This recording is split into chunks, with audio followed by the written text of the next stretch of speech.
All right. So for all of the viewers out there who have been saying, get this person, we got this person. And I've been trying to connect with him for like literally the since COVID, really, the last several years to get him on the show, but our schedules have never aligned. But he's always been so gracious and kind, and it's finally worked out today. So we want to go ahead and bring in this. I guess we can call him like a real mover and shaker in this world that perhaps a lot of people may not have ever heard of. Dr. Shiva Ayadurai is joining us right now. Dr. Shiva, hello, good morning. Let me give you a proper introduction. For those who don't know, Dr. Shiva Ayadurai is the inventor of the email that you are using every day, that everybody uses.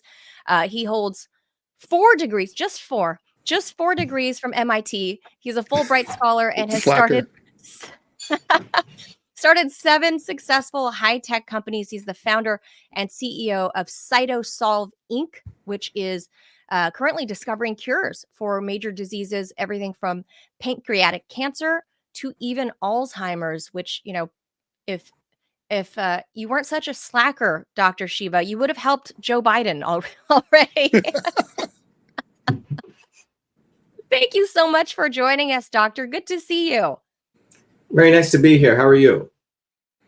Very well. This is a big day, obviously, here in America. Ted and I have been joking. We've been calling it Doomsday 2024 because it's less of an election, more of a selection process.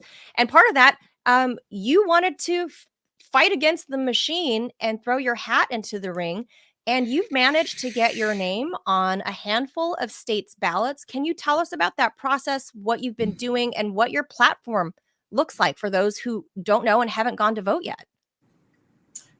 Yeah, so let me just peel back. I think in 2020, a lot of people came to know about my work. We reached close to, when we looked at all the unique video views, close to 500 million people throughout the world.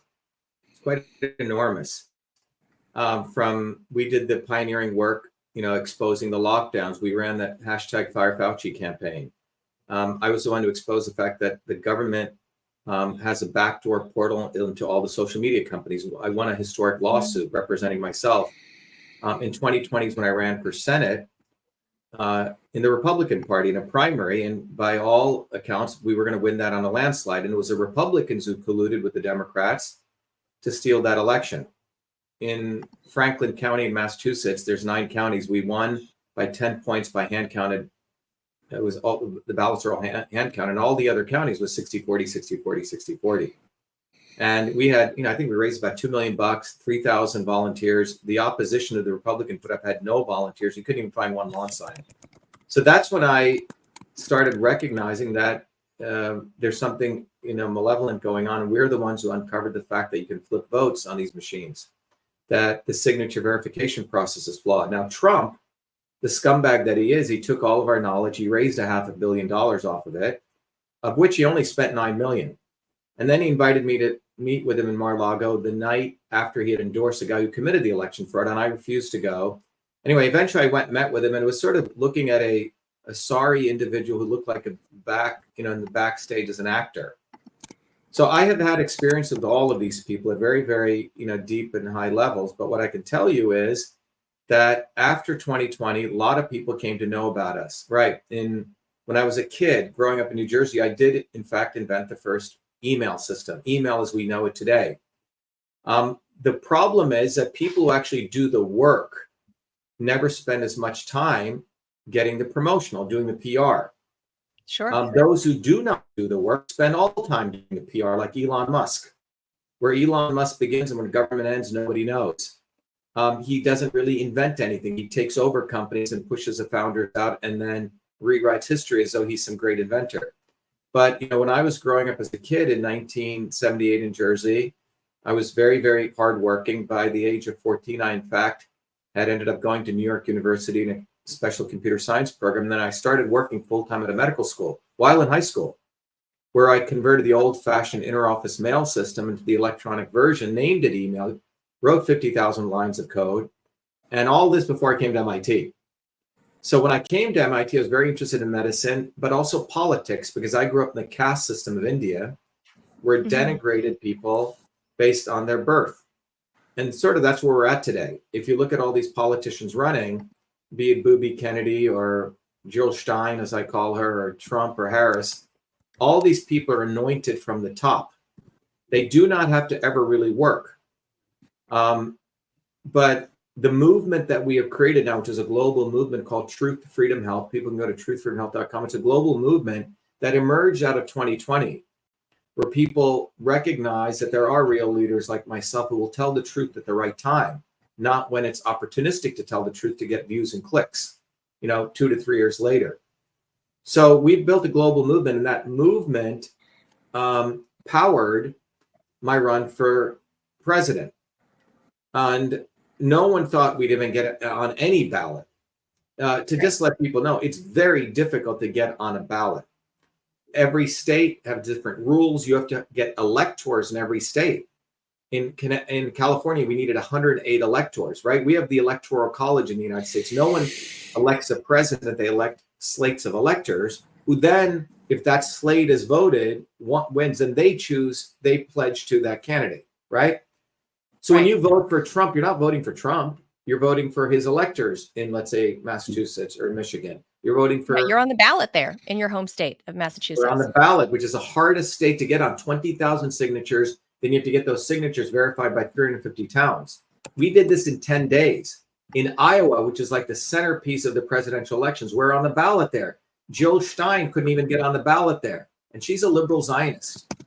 The establishment will now give her air and will give her media attention, because they know the uniparty exists. So in order to confuse people as though there's some opposition, they'll create their own opposition. That's what Kennedy was. And we exposed Kennedy for what he really is. Kennedy really doesn't care about health. He was promoting full vaccination of all Americans. He vaccinated all of his kids. He made sure everyone had to be vaccinated before they came into his own home in Malibu.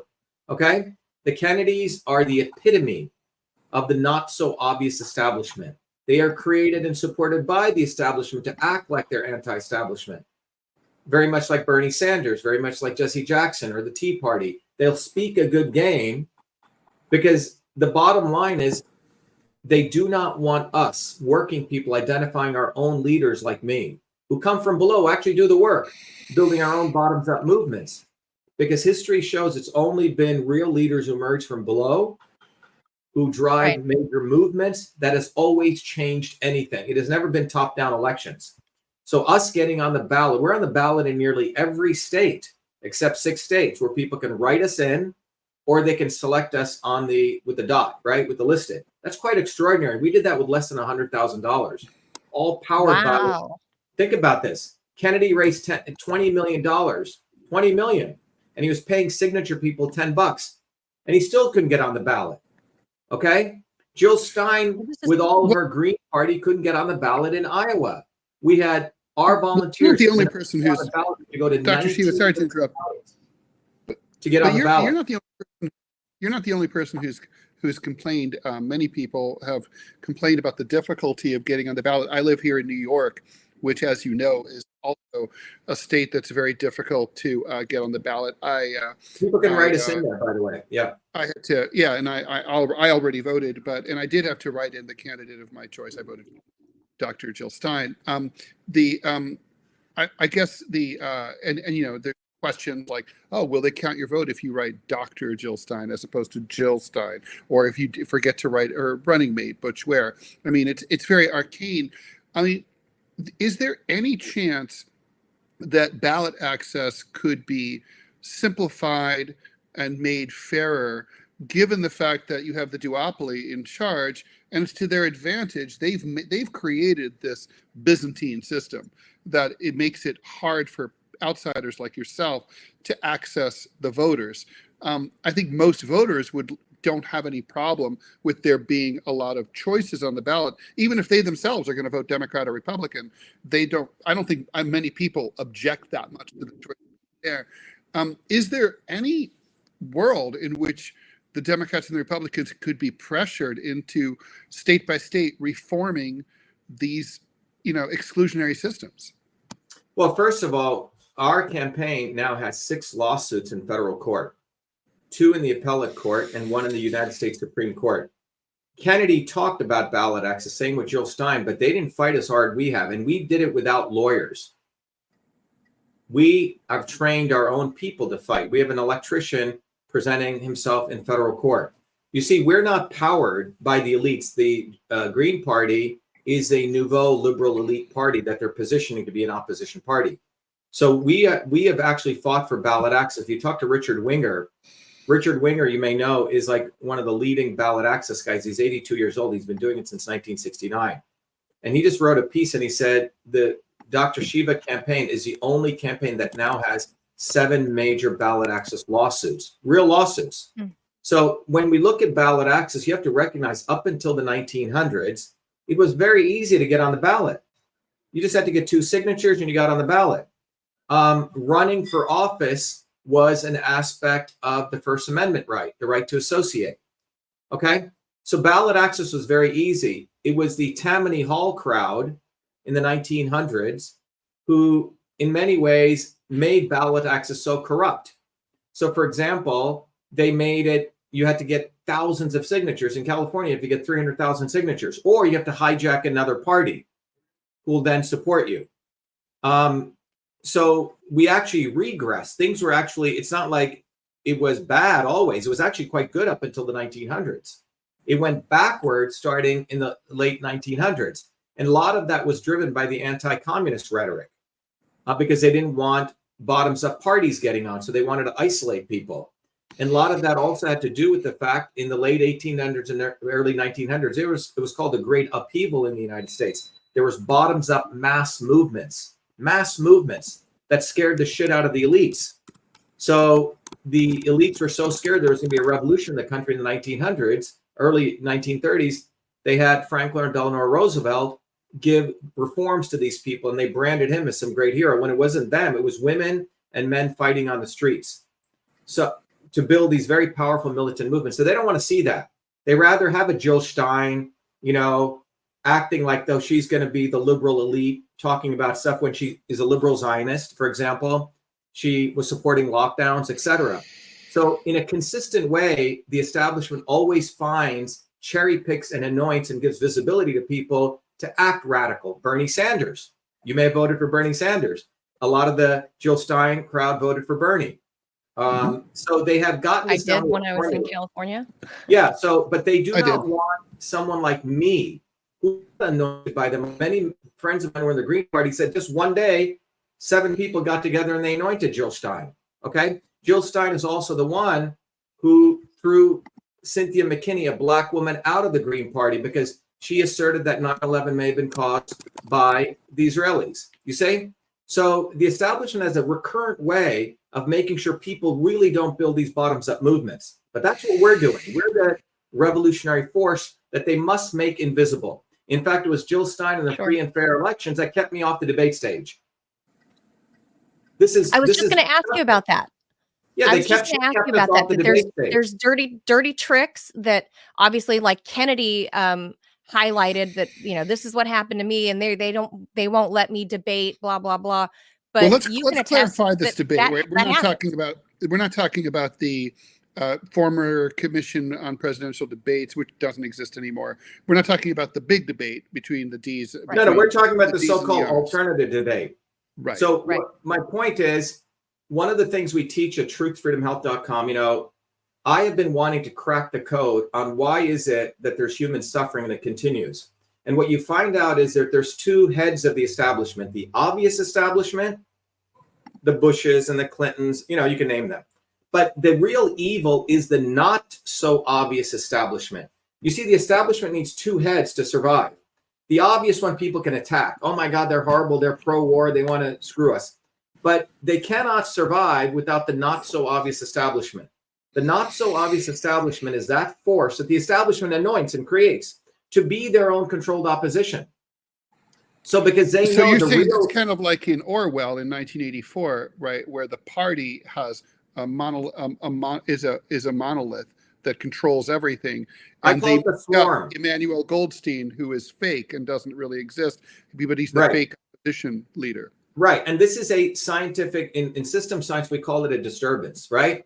So in this case, the establishment, so everyone should, if you want to really get it, so you don't waste 30, 40 years of your time, one day voting for Obama, another day for Jill Stein, and another day for Tulsi Gabbard, go watch shattertheswarm.com. Shatter the Swarm. It's how the few control the many. So the swarm needs both of these two heads. And this is an understanding that people don't get. So they jump from bed to bed to bed, following their next anti-establishment rhetoric. The real force is a revolutionary force, which says, fuck all these people. We need to build a bottoms-up movement. And that is what my life journey is about, because I come from the bottom. I come from the Indian caste system. I come from New Jersey among working class towns. Okay? So they don't want that voice ever to be heard because it is too dangerous. And they surely do not want that voice to have an MIT PhD, which earned all their, anointments, right? Because this is even more dangerous. So the reality is the swarm has these two heads. And consistently, when you chop off when there's been very rare that you can expose a not so obvious establishment. So if you go to 1984, which is an interesting year, I was a student at MIT, and a lot of us young people, I was 17, were enamored by a guy called Jesse Jackson. He was speaking all this anti-establishment rhetoric. And then on the night of the Democratic convention, he gives a sorry-ass speech, and he gives all of his votes to Walter Mondale, talking about the lesser of evils. He was a Jill Stein of the time, or the Kennedy. And that's when we figured out, wait a minute, they keep doing this. Gandhi was that equivalent in India. There was the British who were butchering the Indian people, exploiting them. There was a revolutionary movement. They created Gandhi to quiet down the Indian masses. And for 70 years, India had massive exploitation. Okay? So this is a very central thing that people need to understand, or you're bullshitting yourselves. So when I figured this out, I realized it has to be bottoms-up movements. So now you saw that again with the Ron Paul movement. Ron Paul talked a big game, and then at the end of the day, he bent over and he really didn't fight, right? So he lost. Romney comes and he loses to Obama. Then you had Sanders. I had a lot of my friends in 2016 who said, oh my God, Dr. Shiva, Bernie Sanders is anti-establishment. You must work with him. I said, he's going to fucking sell you out. He will. I said, mark my words, on the floor of the Democratic convention, he will hug Hillary Clinton like Jesse Jackson did, and he's going to screw you. A very good friend of mine, very smart neuroscientist out of Harvard, said, no, you're an asshole, Shiva. You're always critiquing people. and she was the head of the Bernie Sanders campaign for all of New England. She stormed out of my house. I never heard from her for 2 years. 2 years later, she called me crying. She goes, everything you said was right. I go, what are you doing now? Oh, I'm in a cottage up in Canada. So these people are created. So they invite very sincere people, and then they demoralize them because these people are created to demoralize bottoms-up movements. And that is what Trump did. Trump talked a big MAGA game, and then he delivered everything the elites wanted. He delivered them the pandemic. He made sure pharma made, 100 billion more than they ever did before. I mean, you can go down the list. As Zionist as you can get. So now in this election, they didn't expect a revolutionary to run, which is what we are. And we exposed the shit out of Kennedy, which you're not supposed to touch. And all these fools thinking, oh, Kennedy's this, Kennedy's that. We exposed him for 4 years. So he had to run with his tail underneath his legs to strike. And he struck a deal with Trump to make money off of it. Where did his 20 million go that he pocketed? So now to replace that, they need Jill Stein, you see? And they'll bring out this fool Cornel West from time to time, out of Princeton, to act as though he's a radical. But they will not. They're too afraid to give us one mainstream media attention. I mean, it's quite extraordinary. And so the alternative media is owned by them. So the alternative so-called decides to run a free and fair elections debate. Why are we left out of it? I fulfilled all the things. I'm polling higher than Chase Oliver, their libertarian fool. That's not only racist, it's discriminatory, but they're doing the exact same game. Well, what did they Doctor, tell you? let me pause you. Let me pause you on that, because you're bringing up race. Obviously, we have to point out, obviously, that Kamala Harris is half Indian, right? Half Indian and Jamaican descent. They've highlighted this in her campaign, as short as it is, and they've made race. Obviously, the Democrats have made race an issue for many years, but they're highlighting you know, in the 11th hour, the fact that she is half Indian. They've been, you know, harping on the black thing for quite a while, but the Indian part. If we really zoom out, though, Dr. Shiva, if we look at American politics, I would say since the 2020s, you would see that of all the Asians, of Asian diaspora around this country, Indian Americans have really been making a big splash in American politics. We've seen people like Vivek Ramaswamy, Yeah, Nikki he's a Haley. snake. He's a complete So, scumbag. yeah, so a He's lot of so Indian Americans. I think people need to Let's talk about understand that the discussion on race has really not taken place in the United States. It's always been the right wing says there is no racism, and the left wing owns racism, but they absolve the issue of class and caste. Okay? So left-wing white liberals have no idea what racism really is because we've never had a real discussion from the people actually been discriminated bottoms up like guys like me. Racism is an instrument of class war. That's what it is. Racism is an instrument of class war. And so because you do not want to address the class issues or the caste issues, you talk about race or skin color. Kamala Harris is a Brahmin. Vivek Ramaswamy is a Brahmin. 90% of the Indians in the United States are Brahmins. My parents are non-Brahmins. So 95% of India is non-Brahmins. Okay?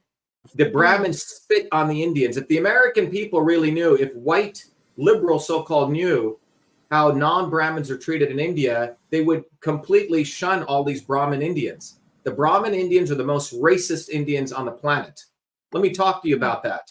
Because when my mother grew up in India, when I grew up, it was like segregation. If I went to a Brahmin's home, I was told to sit outside, given water in a dirty cup, and spit upon. And those were my earliest memories as a 4-year-old kid. And Kamala Harris's ancestors would do that to my mother and my family because we were dark-skinned, non-Brahmins, quote-unquote, untouchables. So the fact that my parents even made it here, my mother, there's a picture of her getting her degree, which is unheard of in the 1940s. This dark-skinned Indian women are among 40 light-skinned Brahmin men with turbans. My dad came from war-torn Burma. I have the real story. I don't need to fake my story. Kamala Harris comes from a Brahmin family. While I was in New Jersey, sweating it out literally in the summer heat, mowing lawns to make money, she was in Montreal learning French. She has no idea of the American journey. So let's get real here. The liberal white elites, all of you out there, really talk about your own racism because you have used race to don't use the N-word, don't use these perfunctory things, but you don't want to talk about the real racism. The real racism is occurring right in front. Vivek Ramaswamy, they created him, poof. Because they saw me in 2020 to 2024. They said, shit, we can't have a revolutionary brown-skinned guy. So we must create these fake Indian Brahmins. And that's why you've seen over the last 12 months, these people promoted fake Indians. Yeah. They don't represent the Indian community. Kamala Harris has no idea of the immigrant journey. Vivek Ramaswamy is a bullshitting Brahmin, big pharma bullshitter. Look at his whole life. Big pharma bro, for sure. He's a big pharma company.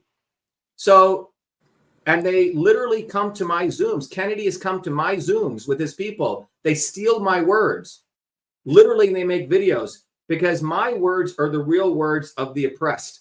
Their words are made to confuse people back into the establishment thinking Kennedy's going to do something, or Bernie Sanders, who's never held a job in his life. So our campaign is real. Bottoms up. So Dr. Shiva, I mean, look, I come from a Marxist orientation, and I think a lot of people might be watching us here today, and might say, well, remember what Engels said, Marxists are the worst people. That's what Engels said. Let me finish my point, though. Actual communism and socialism. So we can talk about real communism and socialism, but most Marxists have sold out Lenin and Marx. Well, I'm definitely into that, but let me. Yeah. I just want to ask you this question. So a lot of people would ask, how could you be a credible representative of the masses or the voices from below, considering, we, in the introduction, you're, a very successful man. You've done well under capitalism. Do you see a contradiction there? No, why do you see a contradiction? Well, Well, I mean, there are people. I personally You just don't, said but you're I a think a lot of Marxist. people You just said would. you're a Marxist. Where did You know, Marx for write example, all this stuff? I know No, Lenin no, was no. a But look successful at what you're lawyer, asking. No, but look at what you're asking. You just look at the. Hate to say it, it's really a dumb question, because where did Marx come from? He was highly educated. yes, he was. Yeah, he was. Right. He was an intellectual. And what did Marx say about the intellectuals? Marx said the intellectuals are not a class. They make a decision on which class that they want to defend and support. Okay. So if you go read Marx again, the vanguard. Right. Well, if they choose to be. So I could have been on that trajectory to be an MIT professor, which is a trajectory, but I chose to take the knowledge of system science and to help the masses, because that's where I come from. Every time I go to India, I go back to my small village. So you don't know my journey. All right. Just because I got education doesn't mean I'm one of them. In fact, my whole life has been fighting them from the age I was 4 years old. I never forgot where I came from. I mean, Bernie Sanders grew up in poverty. No, let me finish. You mentioned Bernie Sanders. He No, did let me grow up finish. in. This is not a contradiction. Yeah. Just because I took their weapons and I want to use it against them, that's the decision. Some people learn the knowledge of system science, the knowledge of how systems work, like George Soros or Zbigniew Brzezinski or Kissinger, and they choose to fight for the elites. I choose a very different path. It's a much harder path. So what would you say your presidential platform is? You're running as an independent. You're obviously, as an independent, you have every right to criticize any and everybody in all the other parties. So exactly, if you can put it in a nutshell, what is your presidential campaign's position on various things like the economy, unemployment, obviously a major issue, immigration, and the ongoing wars in Gaza and Ukraine? Yeah, if you look at my tweet thing, there's a one-page nice little thing which outlines every political position. Let me summarize it for you. Number one, when you look at the fundamental issue, foreign policy and economic policy are tied at the hip. You cannot separate them. Okay? So the US foreign policy is directly connected to the printing of money. Why do I say that? So let me explain this. So we must recognize this reality that the United States gets to be the reserve currency, which means it can print money all day. And when you print money all day, cost of living goes up. So our fundamental premise is, if you look at, we've put out 10 million of these little cards, which show cost of living going up since 1970 and lifespan now coming down. If you have a child today, your child is going to have a shorter lifespan than you. Kennedy didn't talk about this. He literally stole our graphs and started using it more recently. Okay. But cost of living has been going up explosively since 1970, and lifespan has been going down for the last 20 years. Okay. So that's the thesis. Now, how do you solve that? Well, the reason cost of living is going up is because as the reserve currency, the new theory called modern monetary theory dictates print as much money as you want. Okay? Print money. That is the modus operandi, where it's left or right. You saw Trump print 8 trillion. Trump did 8 trillion in one term. Obama did 2 terms. Okay? So the printing of money, the reserve currency status of the United States, is only possible by the very fact that behind the dollar is no longer gold, no longer petroleum, but it's F-15s, it's B-52 bombers, it's Israel in the Middle East, a big aircraft carrier. Okay? So the United States must conduct war, requires war, to maintain reserve currency status. Does that make sense? And once you can maintain reserve currency status, you print money. And if you look during the pandemic, all the money that was printed, 600 billion, 2.3 trillion of that went to Trump's friends or the elite's friends. 600 billionaires increased their wealth by 2.3 trillion, including the scumbag Elon Musk. Okay? So this is the dynamic people need to understand. So as long as the United States is able to maintain reserve currency status by starting wars, they must do wars. They must print money, and cost of living is going to go up and lifespan is going to go down. So here's the solution. Number one, we must cut all funding to Israel. Every fucking penny. Every penny. Number two, there are people in the Congress of the United States, 90% of them, who get funding from AIPAC. 90% of them. Okay? We must actually conduct investigations on them, which the enforcement division under the executive branch can do. The penalties can only come from Congress. But all funding to Israel must be cut. All of these foreign wars must end. we must, to the extent we have a defense budget, it must be used for defending the United States borders, period. The other piece that needs to happen is that when you start looking at the foundations of, let's say, healthcare and education, the solutions are actually quite simple. 99% of these politicians can't even explain the healthcare system. In fact, none of my opponents can even talk about two very particular entities. The reason why healthcare is the way it is called GPOs and PBMs. Have you guys heard of those two organizations? No, not me anyway. Do you know about who GPOs and PBMs are? Okay. In the early 2000s, these two organizations were made legal by Congress to conduct corruption. So if you look at a healthcare bill, a simple, procedure, which should only cost $1,000, it will cost $100,000. Why? Because in the 1970s, a collusion took place between hospitals, big pharma, and the insurance companies. And it continued until 2000 when legalized corruption was made possible. Every item in a hospital, every item that's purchased by a hospital goes through three major GPOs, group purchasing organizations. Each of them are owned by insurance companies. So the bracket is all insulin, saline, the bedpan, the sheets are going through three organizations who control the supply chain. Similarly, on the pharmaceutical side, PBMs. This was allowed by Congress through lobbying efforts. So it's not that healthcare is bad or good. The cost is too high. And the cost is high because the insurance companies are incentivized to keep the costs high, because then you go get insurance. I pay $1,200 for insurance. Why? Because you're under the fear, oh my God, something bad may occur. I may have a catastrophic incident. You say? All right. Sure. So what's the solution? My solution is, number one, you have to illegalize GPOs and PBMs. You're going to immediately see a reduction in healthcare costs. Number two, we must allow more broadly DPCs, direct primary care. There are a set of doctors, around 2,000 to 3,000 of them, who are saying, I don't take insurance anymore. Simply pay me $75 a month, and I will take care of all your needs. 80% of the needs you need can be taken care of with your primary care.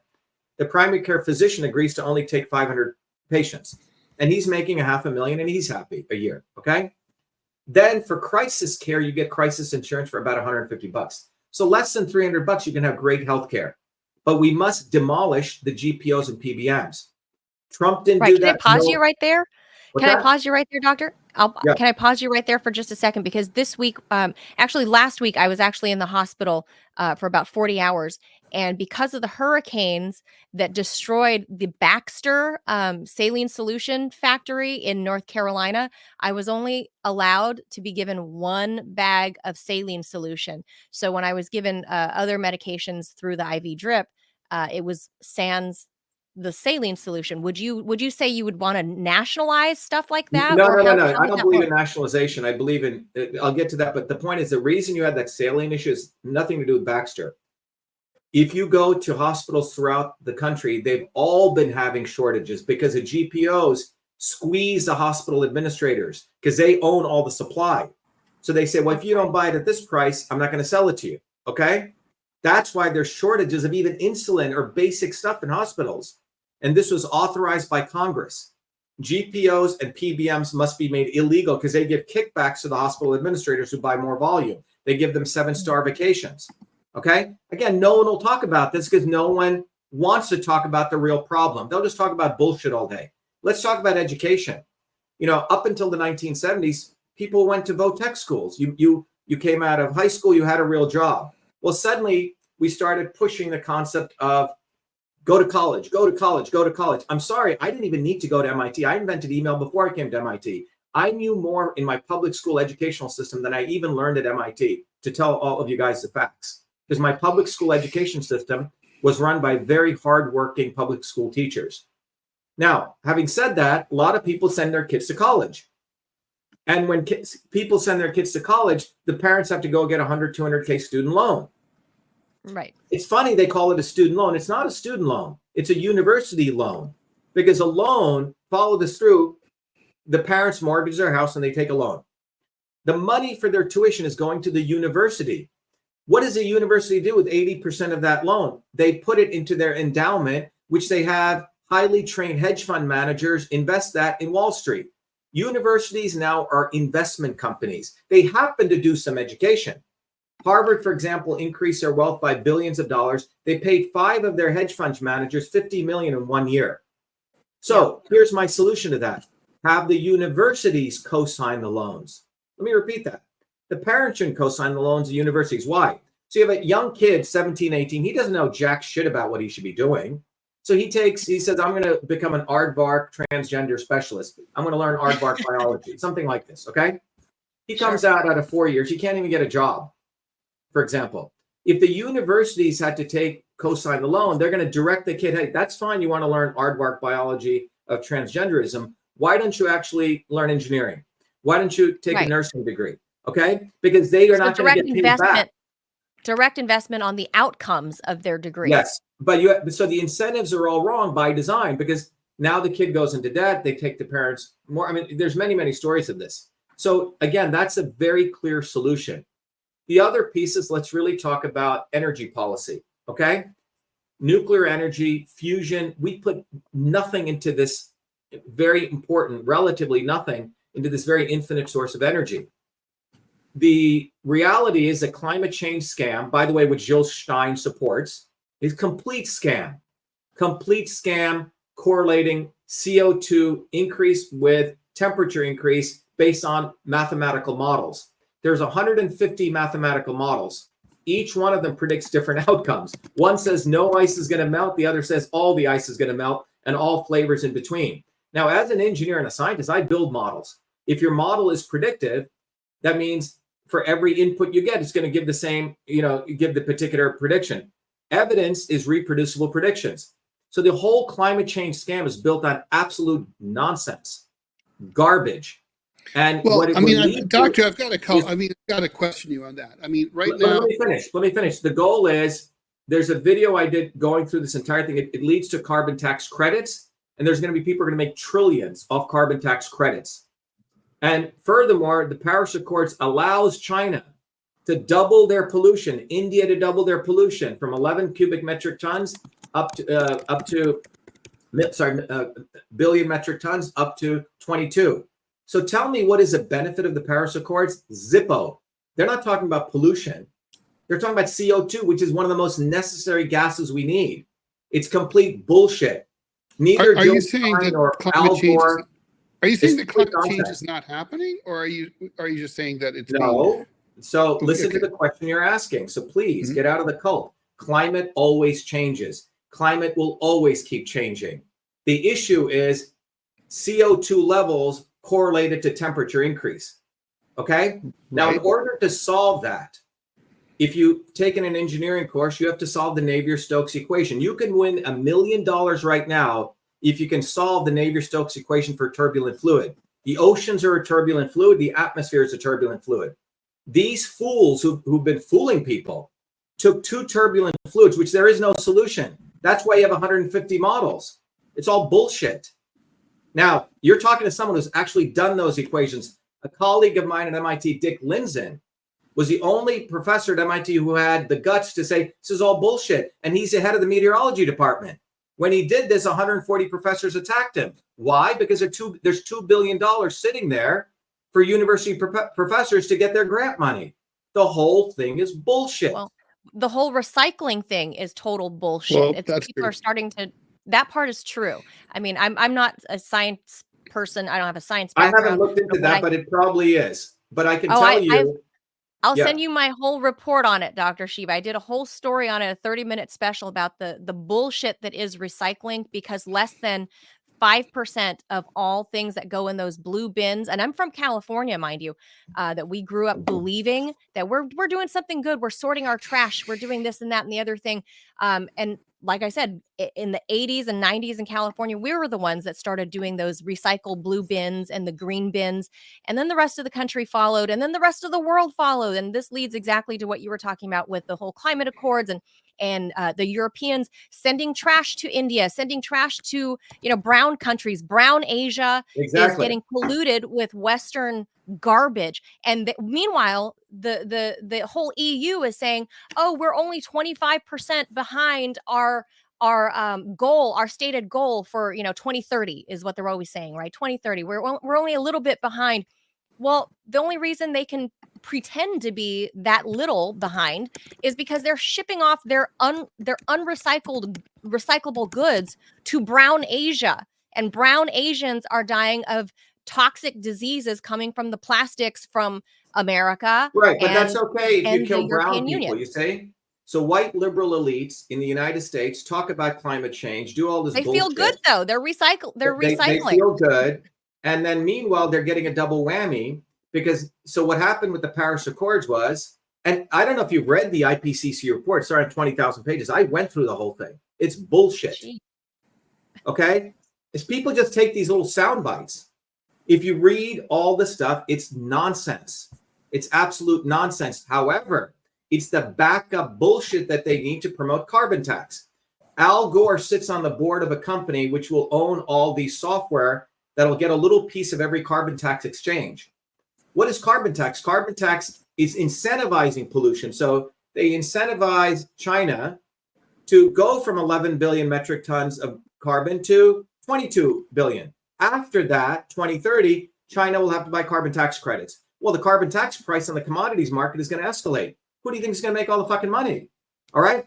And when the United States government at the Trump time was asked to create a green fund, the green fund was actually money to pay off to all the ministers of all these countries. So they advised their prime ministers to get involved in this nonsense. It was a corruption fund. So that's what is really going on. Again, the problem that you have is people making policy don't know math. They don't know jack shit about physics. And they conflate even Elon Musk, bullshitter, carbon and CO2. Carbon is a goddamn element on the periodic table. CO2 is a goddamn gas. Okay? So what are you talking about? So this is what's going on. And everyone should read C.P. Snow's great lecture. He's a great writer and a physical chemist that he wrote in the 1900s called The Two Cultures. It shows that we have these two cultures, one people thinking they know a lot about humanities, liberal humanities, but they don't even know the second law of thermodynamics. So before people open their mouth and say, oh yeah, climate changes and everything is, we need carbon tax, climate does change. But CO2 levels are the lowest they've ever been. The reason human beings came was we had 10 times more CO2 levels. The potheads are all pumping CO2 into their, greenhouses to grow all their weed. So don't tell me CO2 is a bad thing. You need CO2. CO2 grows plants. But we have major temperature. But we're in the middle of a major drought here. We have water restrictions. Yeah, we've always had droughts. It's going to be in the 80s. It's November 5th. It's going to be in the 80s this week in New York. Look at how you're talking. I'm sorry, you're talking, not looking at the entire time span of things. Okay. Do you know how dumb what you just said is? I'm not taking it personally. Okay. Don't take it personally. You're not the first person to call me dumb. No, but you're sitting at a point in time which there have been droughts, there have been floods. Okay. Climate is constantly changing, constantly. You have to look at it from a systems perspective. Since the last ice age at the end of the 1800s, it's expected temperature will go up 2 degrees. We have a melting of the ice age. Okay. The end of the ice age. Temperature is constantly changing. It's but not this quickly. Fluctuate. This is really fast, right? The change in temperature, the change in No, average it isn't. global It isn't temperature fast. is moving quickly. It isn't fast. You are making up that very, very qualitative term. It's not based on any scientific principles. It's not. Sorry to tell you that. Here's the grand scheme of things. The sun is 6,000 degrees Kelvin, okay? Several billion years ago, the sun was only putting out 30% less degrees. Now, you would think if it was 30% less, only 4,000 degrees, the whole Earth should be ice, right? Shouldn't it? Guess what? There were flowing waters and waterfalls. Why? Because we have something called clouds. Do you know none of these climate change models included clouds? It's like not including the iris in your eyes. If I shine a bright light into you, your eyes know how to change to maintain homeostasis. So the Earth is an intelligent system. It can handle many, many different local and global fluctuations. The issue always in science is how much. I can give you mercury. You take a little bit of mercury, it's actually very good for your brain. You take too much, it'll destroy your brain. The issue in science is how much. In order to understand that how much, you have to do the mathematics. So the reality is they've done this bogus math. If you actually looked at just completely nonsense, it's garbage in, garbage out. They said, okay, if this, now we know CO2 is a greenhouse gas. Yes, it increases temperature, but how much? So the reality is they've made up a model which doesn't even conform to the model itself. And using that, we're driving policy. But the end state of that policy is not to make the world better, because we're not reducing pollution. The end state of that policy is to make a finite set of people trillionaires. And it's going to tax small businesses. And it's the working people of the world who are going to have to pay for that. And at the end stage, true. Absolutely true. The Al Gores, the Donald Trumps, the Jared Kushners, the Ivanka Trumps, the Hunter Bidens are all going to make a shitload of money because they know when to trade on carbon tax credits. That's the end state. Now, this is why we need a president like me who does the work, who understands it, can articulate it, can make it simple. Because we're at a point in history that we live in a world of complex systems. The world is complex systems, transportation systems, healthcare systems, climate systems. And people need to understand broadly how systems work. That's what we educate people. We have taken house, cleaners, estheticians, plumbers, electricians, and I teach them system science, the same shit I learned at MIT. And these people are taking that knowledge and really learning how to think. What we've created is a world of people who are told what to think. Climate change is, therefore, let's support Jill Stein. She's going to save us, or Booby fucking Kennedy. It's all bullshit. We teach people how to think, not what to think, how to think. And that's what education is supposed to be. So getting back to my platform, I've talked about healthcare. We talked about education. One of the important things people need to recognize is that taxation. I believe that we should eliminate all personal tax. Zero. It should go to zero. However, we should have very high corporate tax, 50 to 70%. You might think, what are you talking about? When the time the US economy grew, it was very high taxation in the 40s and 50s, upwards of 50%. Why do I say that? Because if you run a company at the end of the year, large companies are incentivized now to not even have their companies in the United States, but to move it to Ireland and then do all these machinations to hide their wealth. So what is tax based on? Tax is based on profit, income. Income is the revenue your company makes minus the expenses. And then you get profit, and that profit is taxed. Well, if you have very high corporate tax, what's it going to do? Well, company's going to say, shit, I make $2 billion this year. What should I do? Well, maybe I'll pay my employees a little more. That'll reduce my tax burden. Maybe I'll put in new infrastructure, update the infrastructure so we have the latest stuff. So you want to incentivize organizations like companies to expand, to do more training, right? To grow their businesses, not to hide capital. Think about how much capital Apple is sitting on, how much they're sitting on, and most of it's outside of the United States. So I believe in zero income tax for the individual, but a very high corporate tax. And when you work it out, it's actually going to expand society, because if I made $1 billion, I'm the CEO of the company, I'm going to say, shit, I got to pay, 50% tax on 500 billion. How do I reduce my tax burden? Let me share some of the wealth with my employees, and they don't have to pay tax. You say, let me buy new machinery.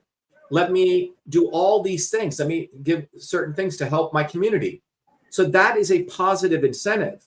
We don't do that right now. We have high corporate tax and we have high personal tax. And in fact, the elites, if they have enough good tax lawyers, they don't have to pay any tax.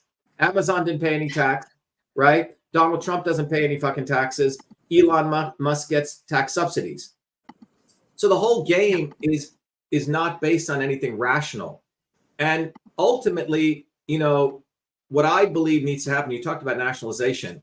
The ultimate solution is we need to educate enough people to understand the system's nature, how things work. And that's what we've been doing. You talk to our volunteers of all different backgrounds. We're teaching them how to file lawsuits. They can teach you systems dynamics equivalent to an MIT graduate student, but they're everyday people.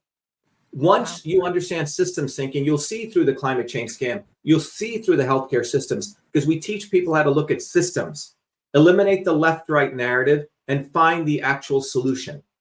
Well, you talked about Marx. Marx was one of the first system scientists. He was actually misunderstood on certain levels. And the Marxists that came after him had no idea what Marx said. So they just sort of followed a trajectory of thinking nationalization is a way. The ultimate solution is working people rise up, they raise their consciousness, and we seize the means of production.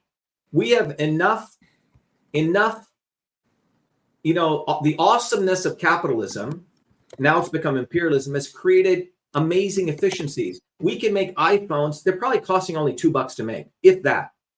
We have more than enough food on the planet. The issue is capitalism makes so many goods at a cheap price after a while, it needs to create its own fake supply chain issues. So to keep price up, let me repeat that. We have more than enough food on this planet. We have created amazing instrumentation production. The fact, look at Amazon can transport an apple probably cheaper from Washington to Boston than to pick it over in my orchard, you know, in my friend's orchard 2 miles away. So capitalism has created incredible efficiencies. But the negative side of capitalism when it becomes imperialist is that it's like the Ouroboros tail starts eating itself. It says, holy shit, I can make such cheap stuff, but I need to keep prices high to get my quarterly profits. Therefore, I'm going to create fake supply, fake, you know, supply chain issues. Sure. So it is overproduction in a fundamental way that actually creates the problems of these cyclical crises. In India, for example, people create so much rice. The government tells rice farmers to save it and to make alcohol out of it. So my position is, I mean, our telecommunication costs, people are paying $200 for cable TV. It's crazy. It should be pennies. So the only way out of it is working people need to raise their consciousness. At one point, the workers of the world must unite, but true socialism, we must seize those means of production, lower the cost, you say? Not this fake top-down socialism. There is a real socialism. The right wing wants to brand that real socialism as communist, and the left wing has stolen the words of socialism and talked about nationalism and nationalization. None of these are real socialism. Dr. Shiva, so this is precisely why, I mean, we wanted to hear your thoughts, obviously, because you are somebody that is on the ballots on on several states and able to write you in, and it's from the ground up, as you said. But the platform, I think people try to pigeonhole you, and you know, a little bit of this, a little bit of that, a little libertarian. Nobody can kind of pinpoint exactly where you're at. So I think people have a hard time trying to wrap their brains well, actually, we have our platform all that is Dr. Shiva. Our platforms are listed right there. You could start with Shatter the Swarm. The reality is the mainstream media or even the grifter media, if I was given the same amount of time as that free and fair elections, it would be over. It would be over for Jill Stein and Chase Oliver and all those fools. That's a whole other discussion. No, but the issue is this is actually racist, and it's actually discrimination against all working people. They do not want an intelligent person. They use race as a proxy. Absolutely. Yes, but the real racism is a free and fair elections people who talk as though they are for the working people, talk alternative, but they deliberately, I spoke to the executive director of that organization. She goes, oh my God, Dr. Shiva, I love you. But she said, this is awful that they're doing this to you. So the reality is it is a deliberate effort. They do not want real competition. Absolutely. So you know, you guys put me on here, but the reality is they do not want real people who are actually intelligent coming bottoms up like myself. I scared the shit out of them. Everyone knows all of our policies are out there. Because, I would agree. You know, we actually can look through the scam and educate people. I mean, you give me 1 hour of the amount of time that Jill fucking Stein has gotten or Booby fucking Kennedy, it would be over for them. And that is the real harm that they're doing to the American people by denying people, someone like me, having access to them. Yeah, it's absolute abuse. It is disgustingly abusive. And that's why we wanted to invite you on. And I'm so grateful that you were able to carve out some time and explain to people all around the country and around the world that are watching what your platform is, who you are, and you know your opinions on all of these matters. Because you, like you said, you are you don't come from a political background, obviously, and you come from academia and science. Well, no, I come from work. It's important to let people know I come from a working background. I've been working since I was 14 years old, working full time. And it's important for people to hear that. Everyone needs to understand that. I have to go to a video right now. You know, it's going to be a science video of the scientific research we did on understanding the combinations of natural medicines that can be used for natural relaxation. And so not only do I do this, but I also work full-time as a scientist, publishing in the major journals. And then I'll go out on the ground and hand out flyers. You don't see, quote unquote, academics getting their hands dirty like that. So you're an actual, you get sciences, absolutely. And of course, Dr. Shiva Ayyadurai. Am I saying? Are people saying that right? By the way, Dr. You Shiva said it perfectly. Actually, you said it very well. Thank you. Dr. Shiva Ayyadurai, he is, of course, the inventor of email. He's a presidential candidate. He's on the ballot on multiple states right now as we speak. So if you haven't gone to vote, you can write him in. You can vote for him in the states that he is officially on the ballot. Smart dude, has several degrees from MIT. He's a Fulbright scholar. He has started 7 successful high-tech companies, and he is presently the founder CEO of Cytosolve Inc., which is discovering cures for a lot of major diseases, anything from pancreatic cancer all the way to Alzheimer's. Dr. Shiva, of course, I think you just go by Dr. Shiva. Everybody knows you as Dr. Shiva. Yeah, in Manila, there's 3 sites I want everyone to go to. Please. Kindergarten training is at shattertheswarm.com. Everyone should go through that so you don't waste 30 years of your life. It'll really explain the dynamics, 15 minutes. There's no cursing in there. You can watch it with your kids, Shatter the Swarm. Then go to truthfreedomhealth.com. You will understand that we've put together an entire community, a global community, a university, an educational program, so people can really learn how to get off the plantation on their own 2 feet without relying on top down. And so that's the 2 places. And obviously people should go to Shiva4president.com. We only have a couple, this day left, but get out there and vote or write in Dr. Shiva. And what I want to emphasize to people is when you do that, it's not this lesser of 2 evils nonsense. You're literally getting off the plantation mentally, and that's the win. Every person who votes or writes me, and what they're saying is in their mind that I'm off the plantation. And that's a good deal because now you can really build a explosive movement. Yeah, absolutely. Today is, as we said, we've been joking, today is doomsday. And like you said, you vote, people should vote their conscience, not the lesser of 2 evils. Dr. Shiva Ayyadurai, thank you so much for making some extra time guys. for us. Thank you for the great conversation. Yeah, be well. Be the light to both of you. Thank you. Yep. Bye-bye, Dr. Shiva. So, because he's early and I want to utilize that time that we have our buddy here. Yeah, we have a lot to talk about. Yeah. That right there is Craig Pasta Jardula, host of the Pasta to Go podcast, friend of our old shows, anyway, all of our old shows. And I revealed on his program last night, his live stream, who I voted for. And for the first time in my life, I cringed when I did it, Pasta. And you know this. I said so. And by the way, your mic is muted, so you might want to unmute. But I voted for that guy, for Donald Trump. And I voted GOP straight ticket for the first time in my life, not because I support Trump per se. I guess by way of voting, I supported him, tacitly, but it's not like I'm a champion of Trump. But I think there were a lot of people like me at the polls yesterday that did just that just kind of grit their teeth and just filled in that little bubble and said, fuck it. I'm doing it because fuck the Democrats. Fuck them. They have, first of all, put up a nominee that wasn't a real nominee, that got no electoral votes or no party votes to begin with, to be on top of the ticket. So I think there were a lot of people like me that wanted to punish the Democrats. And it was a rage vote for you. It was a rage vote completely.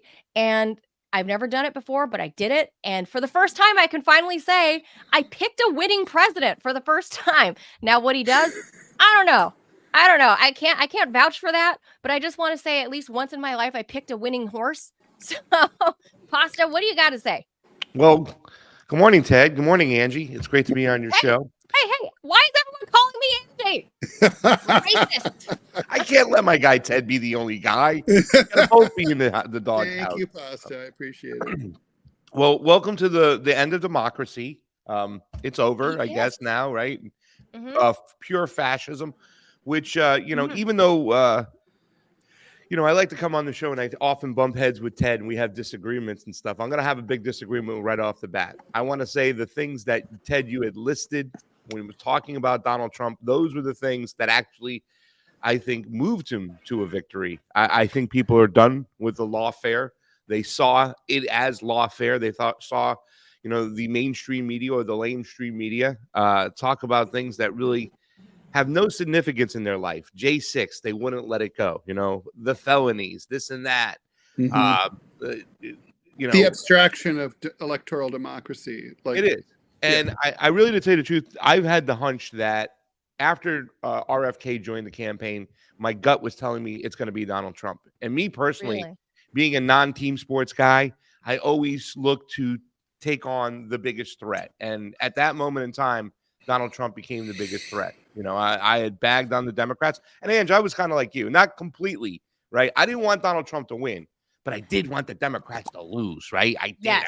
I don't want these son of a bees to win. I They felt don't the deserve to they win didn't it. deserve. They did not deserve to win. No. And they took No. a big. I mean, we got to talk about this. With the exception barely of the Tim Walz pick, they took a huge dump on progressives and on the left inside their own party. They didn't throw them a bone, right? I mean, there was not even like, yeah, we kind of care about the people in Gaza. There was no promise of doing anything about stagnant wages or even something simple like the minimum wage, which would have had bipartisan support among most voters. I mean, it's been stagnant since $7.25 an hour on the federal level since 2009. I mean, that's outrageous considering where inflation is. So it's, I mean, there's just hasn't, they literally broadcast this after October 7th. We don't have to do anything for the progressives. We can support Netanyahu wholeheartedly because they have no choice. What are they going to do? Vote for Trump? Well, Manila has an answer to that. Yeah. Did that surprise you though, Tim? I'm Tim. Ted, I'm thinking about Tim No. Kaine, right? Because the same thing happened with Hillary Clinton. There was much more progressives front and center. This particular time, the progressives were gone. They really weren't around. They weren't part of the party. Anybody who stuck around after the Bernie Sanders movement was more establishment friendly, had a history of capitulating to power. So I don't think that decision was as much as a nose in the face. It was like same old, here they go again. But I think we need to start concentrating on the areas of Donald Trump where there's a serious threat. There's areas in foreign policy, there's areas in domestic policy. Sure. But I think you're going to see it right out of the gate. Manila, your favorite newscaster, Rachel Maddow, right? She's already starting in again with the just baseless attacks on Donald Trump, right? And who are we blaming this morning? By the way, are we blaming uneducated white men? Are we blaming black women? I mean, who are the Democrats? But they don't have it. Who else are they can't yet. They can't, Pasta, because Donald Trump not only won the Electoral College, but he also won the popular vote. And then he outperformed Harris at every single freaking metric that you can think of. If you want to say, it's gay, transgender, Native Americans, he outperformed her there too. He outperformed her in every segment of the demographic, and especially in all Trump of those carried key Ann Arbor. states. Trump carried Right. Ann Arbor. Like the Rachel Maddows of the world, they don't have a leg to stand on because he also won the freaking popular vote. And in the places where Kennedy and Stein were still on, or Kennedy and Stein were allowed to be on the ticket or still on the ticket, between the two, like places like Michigan, for example, between those two, we're looking at roughly like 1.2 million votes. He beat her by more than that. Mm-hmm. So they got nothing to stand on. So well, not to mention, what are they going to blame? Not to mention libertarian Chase Oliver, who obviously draws more from Trump than from Harris. Polled about the same as Jill Stein. So right. those two spoiler effects cancel each other out. Virginia. Right. Virginia was the one area where the progressives or the leftists, the combination of Jill Stein, Cornel West, and Claudia de la Cruz from the PSL party, that's the only area where they might have cost Kamala Harris a state, Virginia. But guess what? You give her Virginia, she still loses at the end of the day. And I think the Democrats need some serious self-reflection. And I've been saying this for quite some time. I think they pick Kamala Harris, guys, because they want to lose. Now they can fundraise like crazy from the people who do have TDS. True. And unfortunately, people still do have TDS. So, I mean, I think we have a big task in front of us. We need to get some serious, actual, nuanced, issues with Donald Trump, criticisms of sorts. Because, I mean, there's a lot of things. I've been writing a list of areas where we need to concentrate in which Trump is a threat. And there's a lot, so I wouldn't be too happy, America. I don't think we're returning to democracy. However, I think there are a lot of us kind of crossing our fingers and hope that he would lift some sanctions. I'm not counting on it. Either way, we're going to be here, whether we're on a smaller platform or not. Right. But we'll see. There's a lot of things to be concerned about. Yeah. I mean, I think some of the hope, if there is any, is that maybe he's learned lessons from round one, by bringing in all of the swamp things like Pompeo, Bolton, like all of these people, like these are the people that literally undermined everything he said he wanted to do. And those are exactly the types of people in his administration that caused him to betray his MAGA base. His base hates those people. Like, I'm not a member. I hate those people too. I'm not a member of his base, obviously, right? I hate those people too. And that's where the overlap is, that I feel like the Democrats don't seem to understand, is people that come from the left hate all those people, like the Cheneys. Wherever the Cheneys go, fuck that, I'm going in the other direction. And that's exactly what I did. And I use them as my weather vane. Wherever the Cheneys go, I go in the other direction.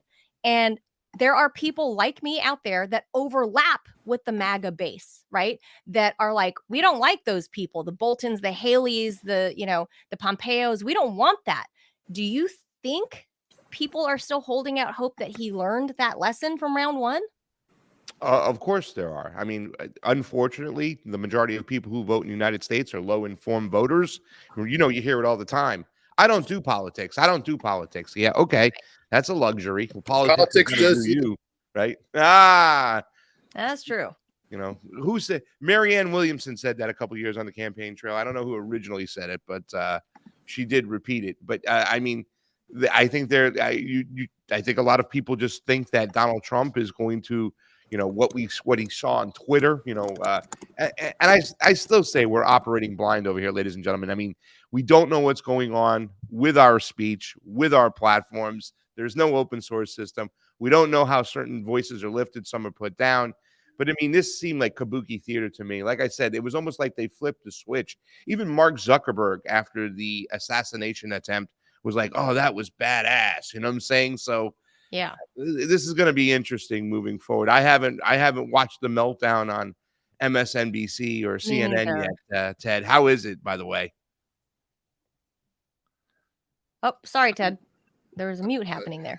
I have been, I have not been watching that. I've been busy doing interviews, but I look forward to watching it. It's going to be, Yes.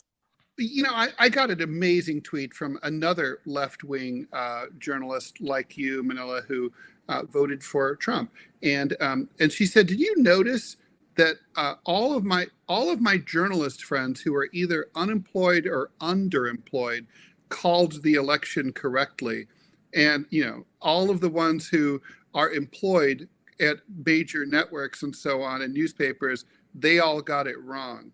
Why is that?" What a coincidence. Actually, can we bring in our other unemployed friend and Let's do it. Courtesy of the Biden administration. That's right. It's all, and Biden's out there laughing somewhere. I don't know where the hell he is, but let's add our buddy up here. Let's bring him up if he's ready. Let me get this. I'm trying to punch the keys. Hey, there is. I see you. I hear you and see you. I know that Malik guy. Abdul, former co-host of Fault Lines on Radio Sputnik and Atomic MAGA. I mean, did you keep that moniker, Malik? Are you still Atomic MAGA? No, I softened it a bit to just your favorite Republican. Okay. So I did soften it just a little bit. Okay. So you were backstage listening. talk to us about his win. I'm going to try to get the logo off of Pasta's face. Yeah, so it was for me. Well, so two things. It was a shocker. Not What? that Donald Trump won, but what seems to be the margins by which Mhm. Donald Trump won. Mm. Because we expected it. I was doing media hits, and so most people were expecting that 1, 2 o'clock in the morning, we would still be pouring over votes. They would be coming in from Pennsylvania. There's no way that Pennsylvania would have been called. Well, all of that was wrong. Not only was all of that wrong, if you actually go and look at the polls, he's kind of performing outside of the margin of error, even in the polls. So it was Oh, yeah. shocking. Yeah, it's shocking Well, that, he's up by 3.5% in the popular vote. wow. And Yeah. That's So, that was not expected. I mean, the Real Clear Politics average as of yesterday morning had her up by 0.4%. So he exceeded by basically 4%. yeah, and that is amazing that he was able to do that. And keep in mind, and I'm sure you guys have already talked about it before, but what we're talking about here is first of all, he becomes the second president to win in a concurrent election, non-concurrent election Yep. since the 1893 win, I think, of Grover Cleveland. Correct. So this is already historic. Donald Trump being under investigation, Russia investigation, or special counsel investigation for almost 2.5 years. Donald Trump has 4 indictments over 90 something counts. He's been called a carnival barker. He's been impeached twice. He's been assassinated almost twice. And in so many ways, it's almost like Donald Trump, if Donald Trump won, Donald Trump was supposed to win. Like, this wasn't a fluke. yes. Like, you could say that in 2016, that it was a fluke.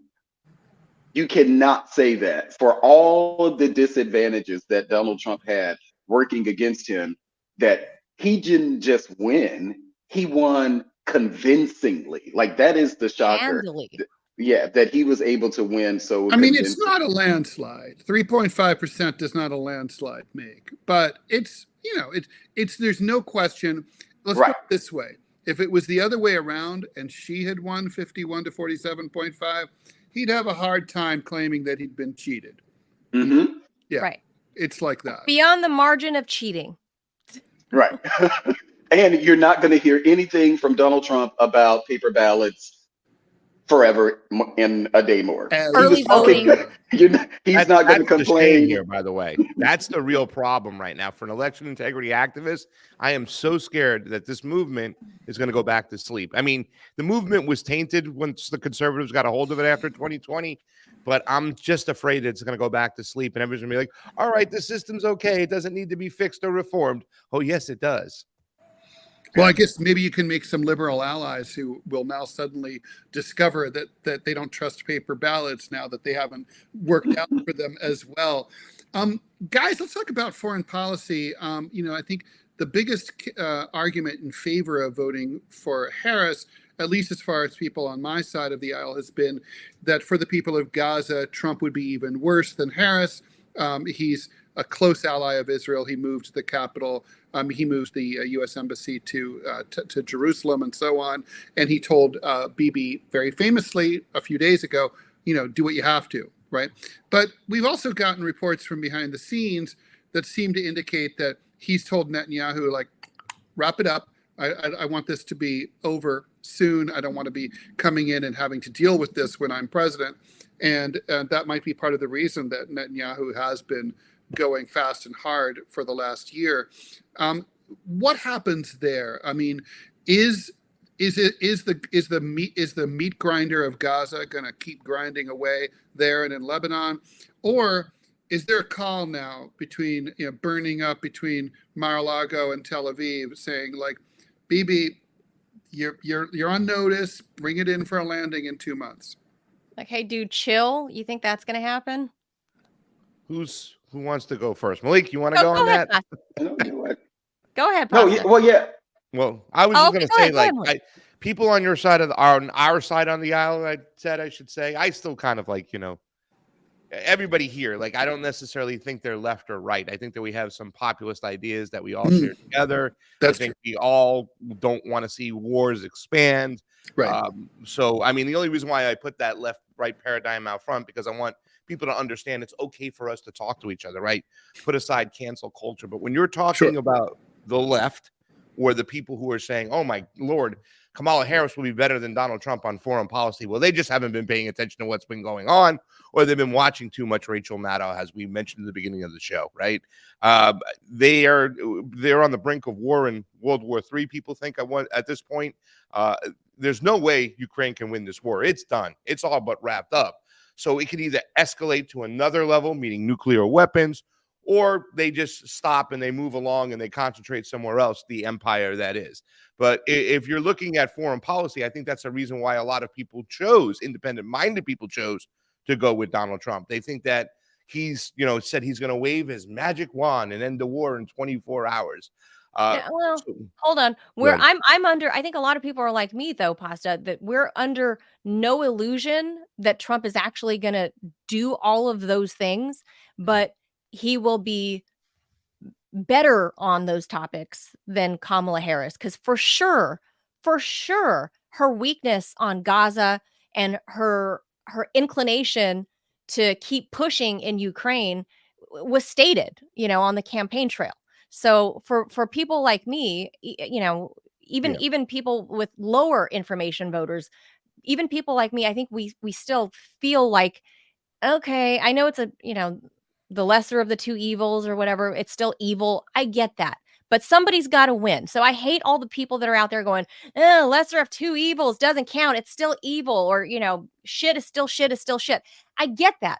But somebody has to win. One of these people's going to win. And it wasn't going to be Jill Stein. And it wasn't going to be Chase Oliver. And it wasn't going to be Dr. Cornel West. Period. Point blank.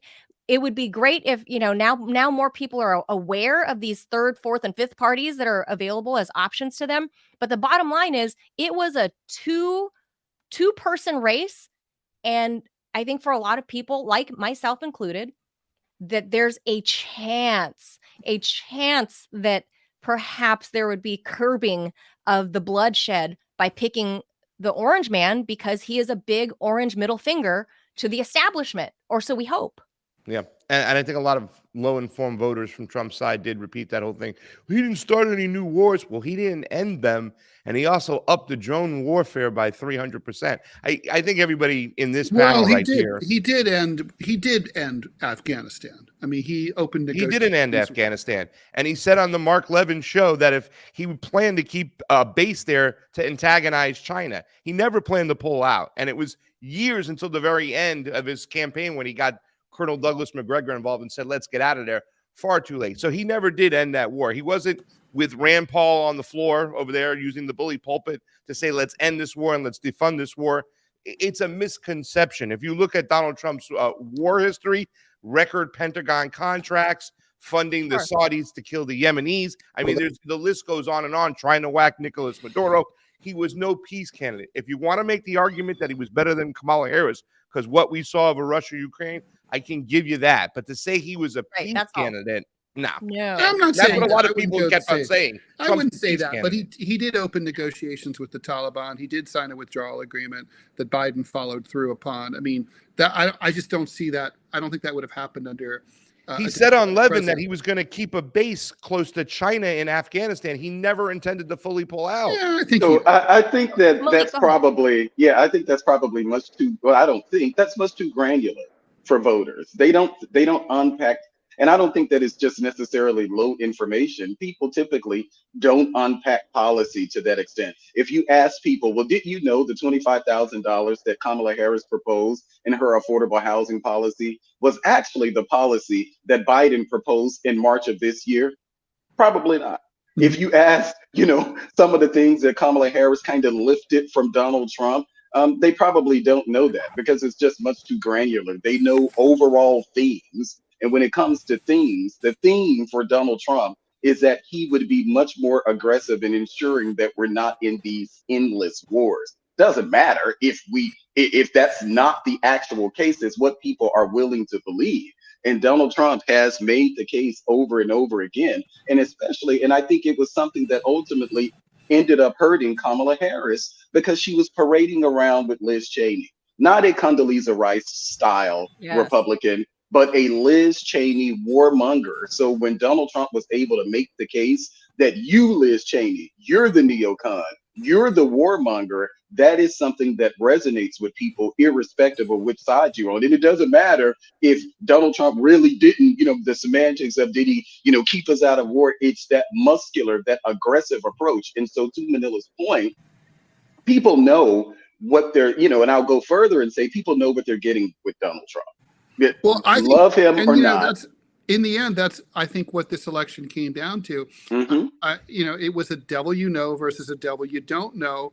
And, I saw people on Facebook saying like, oh, like, we just don't really, how could you say you don't know much about her? I'm like, how could you not say it? She had no public as vice president. She ran for 107 days. She squandered 40 of them. Didn't give any major speeches or interviews during that time. She had a truncated campaign. I suspect that was largely planned and that she was well aware of the fact that she was going to be president, or more likely than not. She just is. I'm looking forward to hearing all the whining and complaining from the Democrats. But the point is, they have no one to blame but themselves. They ran against a very weak candidate who should have been easy to defeat. And the fact that he wasn't, I can sit there and think about a bunch of Democrats who were on that debate stage in 2020 who could have beat Donald Trump. Cory Booker, let's say. I'm not saying these are people I would have voted for. I'm just saying the Democratic Party, from a tactical standpoint, approach, they just don't know what they're doing. They're idiots. Well, once again, the polls were wrong, guys, just like they were in 2016. They were massively wrong, hugely wrong. But now that we're talking about the Democrats, let me throw this at you guys. For a long time, even on Radio Sputnik, I was saying this, that the Democrats are looking for a reset. And the reset is in the shape of one Gavin Newsom. And I've covered this on my own personal podcast, my weekly Friday podcast, where I have, I look at California politics a lot for obvious reasons, right? I'm a Californian and all my friends and family are still there. So it directly impacts me. Gavin Newsom has made this slow lurch to the middle, very slowly and methodically. And whether or not people like Gavin Newsom, doesn't matter. Your opinion about him doesn't matter. The fact of the matter is he's smart, he's polished, and he is great on the debate stage, as we saw with him versus Ron DeSantis for some unknown reason. I think Ron DeSantis beat him. Ron DeSantis did beat him. He did, but I don't think so. I think I think Gavin Newsom did well. I think the points were better made probably by DeSantis, but I think the perception was that Newsom, because he's so polished, right? The optics.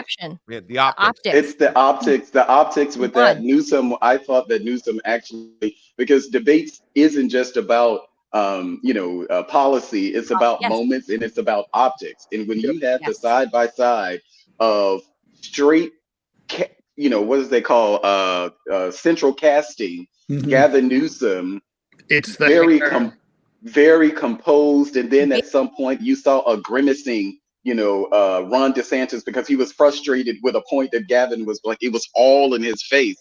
Gavin was straight out of central casting, and Gavin Newsom, I believe, even as unpopular as he may seem to be nationwide, I think that Gavin Newsom would have done better against Joe Biden. Against Donald Trump than Kamala Harris, simply because Kamala Harris is just a uniquely bad candidate. It isn't about her experience or anything like that. She was a uniquely bad candidate who was incapable of pivoting.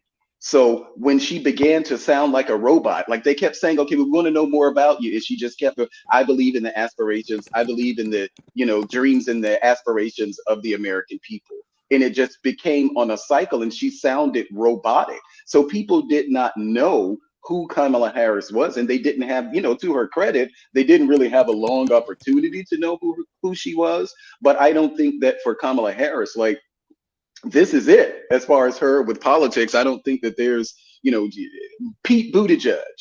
And I suspect Pete Buttigieg and Gavin Newsom will be leading front runner candidates for the Democratic Party in 2028. Wes Moore is going to try to throw his hat in the ring too, but he won't be able to win from Maryland. He may be a VP pick, but there are going to be a number of them who are going to throw their hat in the ring. I don't suspect that Tim Walz, for all intents and purposes, he did nothing for Kamala Harris. And so his career, as far as on the national stage, that's just going to be it. Yeah, there's something about vice presidential running mates named Tim who work for females. And as someone whose name starts with a T, I don't know that I like that. The thing is, I would push back a little bit on that. Look, Tim Walz was the one sop that the Harris campaign made to the left. He was, as far as contemporary Democratic politics in 2024, what passes for progressivism. But the problem is they didn't, first of all, he was goofy. He weird. To quote a word, he was weird. And he was also, they didn't let him be him. I mean, one of the points, like Bush chose Cheney in part to say, like, to signal to his right flank, look, I've got this rabid attack dog who's running next to me. J.D. Vance is that for Trump. But for Walz to be that, for the progressives to feel like we have someone at the table in the form of Tim Walz, they would have needed to see Tim Walz say and do progressive things. They didn't let him do that. He was just out there, and of course, I wanted to talk. I mean, 3 out of 4 of us here are guys. Let's talk about the guy problem, right? I mean, basically, I've been asserting that, like, the Democrats have been talking at guys instead of to guys, and we have 58% of college students in the United States are female. Men commit suicide, suffer from heart disease, are higher unemployment, falling wages in far higher numbers than women. Men are the ones who are dropping dead from opioid overdoses more than women. Men are feeling, in the words of Gloria Steinem back in the 80s, left behind by feminism, and they feel like a lot of the advances of feminism have come at their expense, and they're not wrong, really. And so, like, the Trump campaign tapped into that. Might have just been an accident, just because that's who Trump is. He's butch. But, like, but the Harris campaign, I think of, like, Michelle. And I also wanted to ask about this malfeasance. Van Jones, not someone who I respect or ever quote normally, but he and David Axelrod both said a couple of days before the election day that they had a queasy feeling watching these, like, glitzy celebrity star-filled Democratic events with Lady Gaga and so on. And it reminded me a little bit of being in high school, coming in on Monday morning to class and hearing the rich kids talk about, like, oh, it was such a great party on Saturday. Everybody was there. And I'm like, I wasn't there. I was washing dishes at Friendly's. Or, on Monday morning when the kids would come in with their ski tag tied to the bottom of their puffy jacket, like, oh, we were out skiing. It was awesome. It's like, well, I was shoveling snow all weekend. So I don't know what you're talking about. I mean, the Democrats seem to be running, as if they're having a great party that you're not invited to. Donald Trump threw parties that looks like you could go if you wanted. It was the real joy campaign, right? When people showed up. Look, I don't think I don't think that the Democrats had a candidate problem. They have a party problem. Really, they don't stand for anything. Be as it may, the Republicans, Donald Trump, they stand for certain things. They might be lying to you, but they might not be getting it done. They might be duping you, but at least they're putting stuff on the table that people want. From everything from inflation problems that we're going to fix. I don't know how he's going to do that other than drill, baby, drill. He really doesn't have an economic plan. But people are feeling the hit financially. So when he says those things and they feel left out, especially a lot of, those uneducated white men that we talked about that are losing jobs, that have no employment, that are killing themselves every day. So he's actually speaking to them, where the Democrats, they're wagging their finger at the people, right? You can't vote for racism. You can't vote for this. He's a misogynist. You can't vote for that. They don't give you anything to vote for. They just simply to tell you to vote against something. And I really do think this is bigger than just a party problem, guys. I think this is a U.S. problem, right? We have no industry here. We don't make anything. We don't fix anything. So I'm very interested to see how things are going to be moving forward, because Donald Trump learned in his first presidency that you can't just bully the Chinese around and think that manufacturing is going to come home. No, you got a lot of problems, and a lot of problems that both parties put in front of you years ago, whether it be NAFTA, whether it be, the fact that, we're behind in our production compared to China when it comes to microchips. They're trying to fix that problem. So there's a lot of stuff on the table right now they have to work with. But I do also agree with Manila that they are going to use Gavin Newsom and a person like Buttigieg. That might be your next ticket in 4 years, because unfortunately the people here in America, the United States, the United States of amnesia, that's what Gore Vidal called them, so they can easily flip the script moving forward. Yeah, but they need to clear the chessboard, and in order to do that, that's why they had to sacrifice Joe Biden a couple of months ago, because he represents the old guard. And Kamala Harris, I don't think she's a poor representation of new guard. And I think this is, I think they're going to take their lumps. They know it. I think they knew. I think internally the party knew. They did know. And they did know, because I've been monitoring Gavin Newsom's actions. I think he's been prepping himself for 2028 for the last 7 months. And so Manila, yes. Yeah, I just wanted to add in there, in July of this year, right before Kamala Harris dropped out, I actually think it was about 2 weeks before they kicked Joe Biden out. They unseated him in the coup. Yes. There was a New York Times poll that came out. This was the poll that showed that Kamala Harris had historic unfavorability numbers for a vice president. I think she was at like approval numbers. I think she was like 37%. In this same story, they talked about that one of the reasons Joe Biden was reluctant to get out of the race is because he didn't think that Kamala Harris could beat Joe Biden. There were Democratic insiders who were quoted in the article saying that they weren't confident that Kamala could win, and they were concerned that she played it too safe as vice president of the United States, not willing to take on any sort of controversial issues. So this was something, that's why I focus on Kamala Harris as the candidate. Do I believe that if, Kamala Harris were, let's say, Pete Buttigieg, or Kamala Harris were Gavin Newsom, even with this short period of time, with the same, negatives, if you will, they would be able to flip on a dime and articulate a case, meaning they won't just be doing the same robotic talking points. Even a Hillary Clinton, I'm not a fan of Hillary Clinton. You asked Hillary Clinton, how would you be different? Hillary Clinton would have a 10-point plan.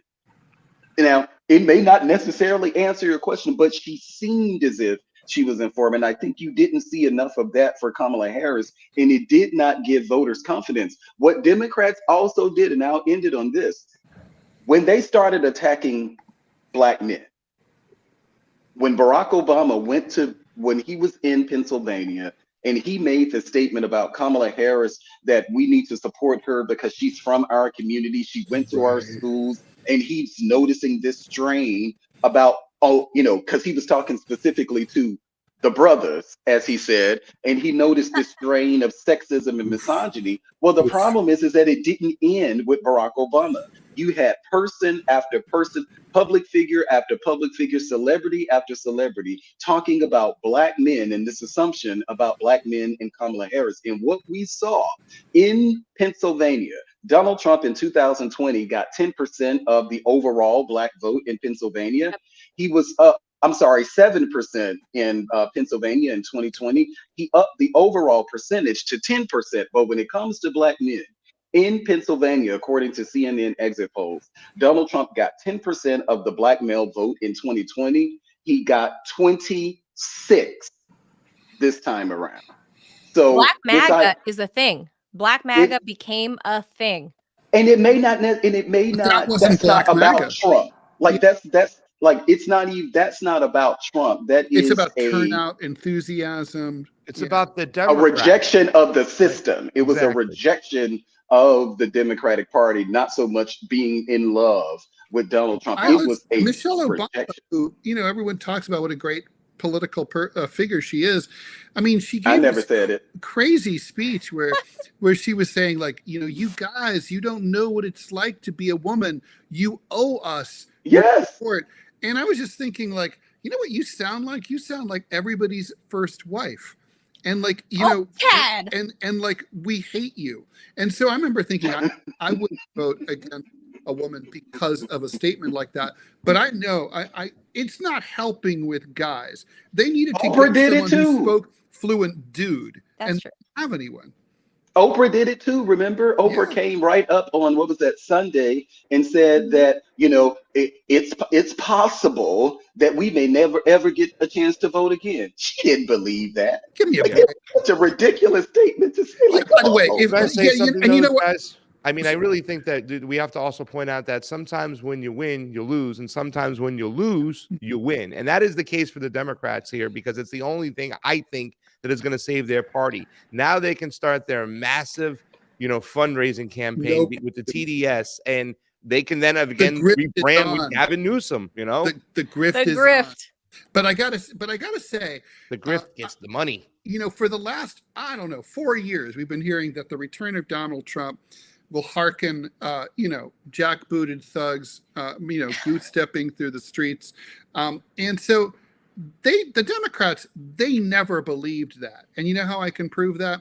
I can prove that because right now, if people thought that was true, right now, the airports would be clogged full of Democrats trying to get out of the country. Right now, Democrats and liberal groups, like, you know, they would be gathering and doing massive protests. There would be like a January 6th, but progressive style, like, don't let that guy take the oath of office. None of that is going to happen. They're just going to sit there and whinge. Yeah, but aren't we concerned a little bit? I think that our good friend Robbie shared a little tweet with me over there, and this is something that I'm concerned. It's on my list. 45% from Latinos while running a massive deportation campaign. I just don't get it, man. I mean, listen, he had one debate against Kamala Harris, and when you want to talk about the same kind of optics, when you're looking at the whole DeSantis versus you know, Newsom, you're right. In a lot of ways, Newsom's handled it well, but the issues favored DeSantis. It's the same thing here with Donald Trump, but then he lost that debate because he mentioned Haitians and cats and dogs. I mean, he hurt himself so do you much really over here, think but still won? let me play devil's advocate, and I did say this at the time. If you have the most memorable line of the debate, even if it's one like that, have you really lost?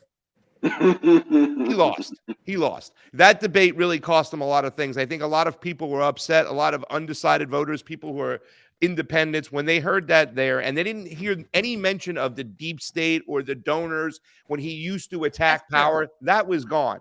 Now it was obvious he was blaming everything on immigrants and communism. He lost a lot there, but the Democrats are so bad that he still won at the end of the day. I can agree with that. I think this time around, Trump did not have the same zest and appeal that he had originally in 2016. That's true. Different candidate. Yeah, different guy. He was he's calmer. Older. He's longer in the tooth. Well, I mean, and look, he's Bidening out in many respects. But also, though, keep in mind, Donald Trump performed better than he did even in 2016 among key groups. So that's also something and he to outperformed consider. Biden. I mean, look, here's a question. Yes. How bad the Democrats are. That's what I'm saying. It just shows you because they're so awful. Where is Joe? Is whatever's left of Joe Biden saying to what do they stand for? Jill, I could have done better than Kamala. And if he's saying that, he's saying it. Is he right? Where is he? I've said that what I thought would happen is that if Joe Biden got in the race, once you got past convention and it came down really to that binary choice that they kept talking about, all of that anti Joe Biden sentiment, unless he just fell on stage, I think that people would have held their nose and support. They would have moved back over to Joe Biden if they felt as if Donald Trump was the threat to democracy that Democrats said that he was, because that's what they ran on. Donald Trump was a threat to democracy. People did not believe that Donald Trump was a threat to democracy, but that's the case that they had to make, and they simply could not continue to make the case, because when you have what looks to be, I think the last number I saw, Donald Trump was maybe almost at 70 million votes. If he gets the popular vote over Kamala Harris, which is the first time since 2004 George W. Bush in his reelection, that would be cataclysmic. And I think that that is something that will be studied from now and forevermore. But there's a lot to be learned. I'm not sure if Democrats or even Republicans, for that matter, will learn the lesson that they need to. Yeah, No, I agree with that. Oh, go ahead, Ted. Final thoughts. I mean, I agree with that. I mean, what is sad, and I mean, there's a lot of things that are sad about this, but as usual, and I think of, sometimes when I have thoughts like this, I think of Pasta, because he always comes back to this, and I think it's true. I mean, this is bourgeois electoral bullshit, right? I mean, basically, these parties, they put on a show every 2 to 4 years, and they talk about everything and nothing that actually affects people's lives at all. I mean, there's no talk about putting more money into more people's pockets. There's no talk about like making healthcare affordable instead of a luxury. There's no talk about making college affordable rather than luxury. Anything that actually making it easier to form a union to or protect workers when they negotiate with their bosses. Nothing that actually changes people's lives, addresses the climate crisis. I could go on. The real issues that really matter are just, I mean, and this campaign did not address really any of them in any kind of meaningful way. I mean, Kamala Harris came out in favor of fracking. I mean, that says it all, right? Yeah. Which is the one area when you got some serious argument about the climate crisis. When I think that's a Democrat issue too, as well, because it's been so overplayed. We haven't had any real nuanced conversations. I don't know what it is, Ted, with you guys in this climate crisis over there, right? You know what I'm saying? Especially the people who are coming forth and acting like they want to fix it. They don't want to fix it. This is about consolidating the small farmers into the big farmers. And if we're really concerned, right, all the Kamala Harris people were so really concerned about climate change, then they should have been against the Ukraine-Russia war, because I think that's ruining the climate more than anything else. I'm sorry, Malik, I stepped on your word. Oh, no, that's fine. No, I didn't have much else to add to that at all. I just think that there is once we get on the other side of this, I suspect that there probably won't be much unity, because Donald Trump certainly wouldn't be bringing any unity, and I don't think that Kamala Harris would have, because we're such a divided country. I think that they're going to continue this case against Donald Trump. But for people like me, and I'll say, for people like me who left the Democratic Party first time voting for Donald Trump in 2016, disappointed that I didn't get a chance to vote for him in 2020, this is a redemption tour for many of us. Like, this is our moment. So it's not even just about Donald Trump. For those of us who lost relationships, lost opportunities because of our connection or our support for Donald Trump, this is like our moment. So it's bigger than Donald Trump. Can I say something? I do disagree with you, though. I think there is a chance for unity. I always believe it's about the economy, stupid, right? Money talks and bullshit runs the marathon. So if there's a way that Donald Trump can bring some form of manufacturing back, get a real infrastructure bill, not this fugazi one that, a lot of Democrats like to tout, where nothing's really going on. It was just all about, kind of, once again, consolidation of power and track and trace within that infrastructure bills. But if he finds a way to bring finances, put money in people's pockets, lower the cost of groceries and gas for real, and people can get some sense of relief. I mean, for real. Can he Hey guys, I got another. people? I have to get on another call. Okay. Okay. Okay. So I have to talk later, guys. Bye, All right, we Malik. have to catch up. Sorry, Here. Alrighty. Bye, Malik. I miss Malik. Malik's so great. He's awesome. We all miss each other. I mean, do. here, but in, Hey, in here's a my question here's a question. pure self-interest, Ted, we might all have jobs. Maybe. I was just going Maybe. to ask you that. Yeah. Do you think like there's going to be a meeting between Putin and Trump, and Putin will hand a list of requests over to Trump and say, "Hey, here's some requests. You think you can maybe take the sanctions away?" Right. I hope. Right, possibly. We I all well, hope listen. that. I always repeat the Burgess Meredith line, right? That's the guy who was Mickey for Rocky, and in Grumpier Old Men, he said, "You can wish in one hand and crap in the other, and see which one gets filled first." I don't see it coming. It is possible. I hope it does happen. Really, I really hope he lives the It sanctions. won't. But I don't see Donald Trump as a free speech advocate. I really don't. He's No. talking about putting people in jail for a year for burning the flag. And we all know what happened with Julian Yeah, Assange. Mike Pasta, he talks shit. I mean, aside from the Mike Pompeo bullshit, I mean, I pray to God that guy, That's that pretty Swamp Thing big. never comes back. But Trump is a lot of bluster. We know that. Like, he's like, "Oh, I'm going to be a dictator on day one. I'm going to do," like, he talks shit, right? Like, he's a New Yorker. He talks shit. That's And then true. it never happens. The shit that he talks, it Some of never this stuff. happens. I mean, Some of very this I mean, few, stuff. but look at that's Truth. any politician. Look, it's I'm always on some of the stuff. I'm on Truth. I'm on Truth Social. I'm not throttled. Gavin Newsom is on Truth Social. He has a big following. I'm Really? on Facebook. I'm throttled.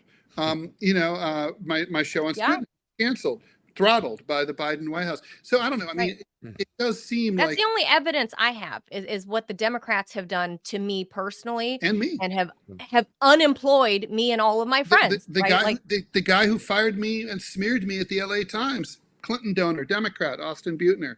I mean, it's not like the Twitter files, right? Like Matt Taibbi exposed all of that. The bullshit that, like, we can pin this on Biden, sure, but we're out of election season now. Let's just pin it squarely and place it at the fucking feet of the Democratic Party. They are the pro-censorship party. They have proven it. We That's can true. speculate all we want about Donald Trump We'll or the see. Republicans being that, but what I know and what I've lived through personally is seeing what I've gotten the censored a lot more by outgoing Obama White House did to my right his wing staff that was still at the clients. State Department.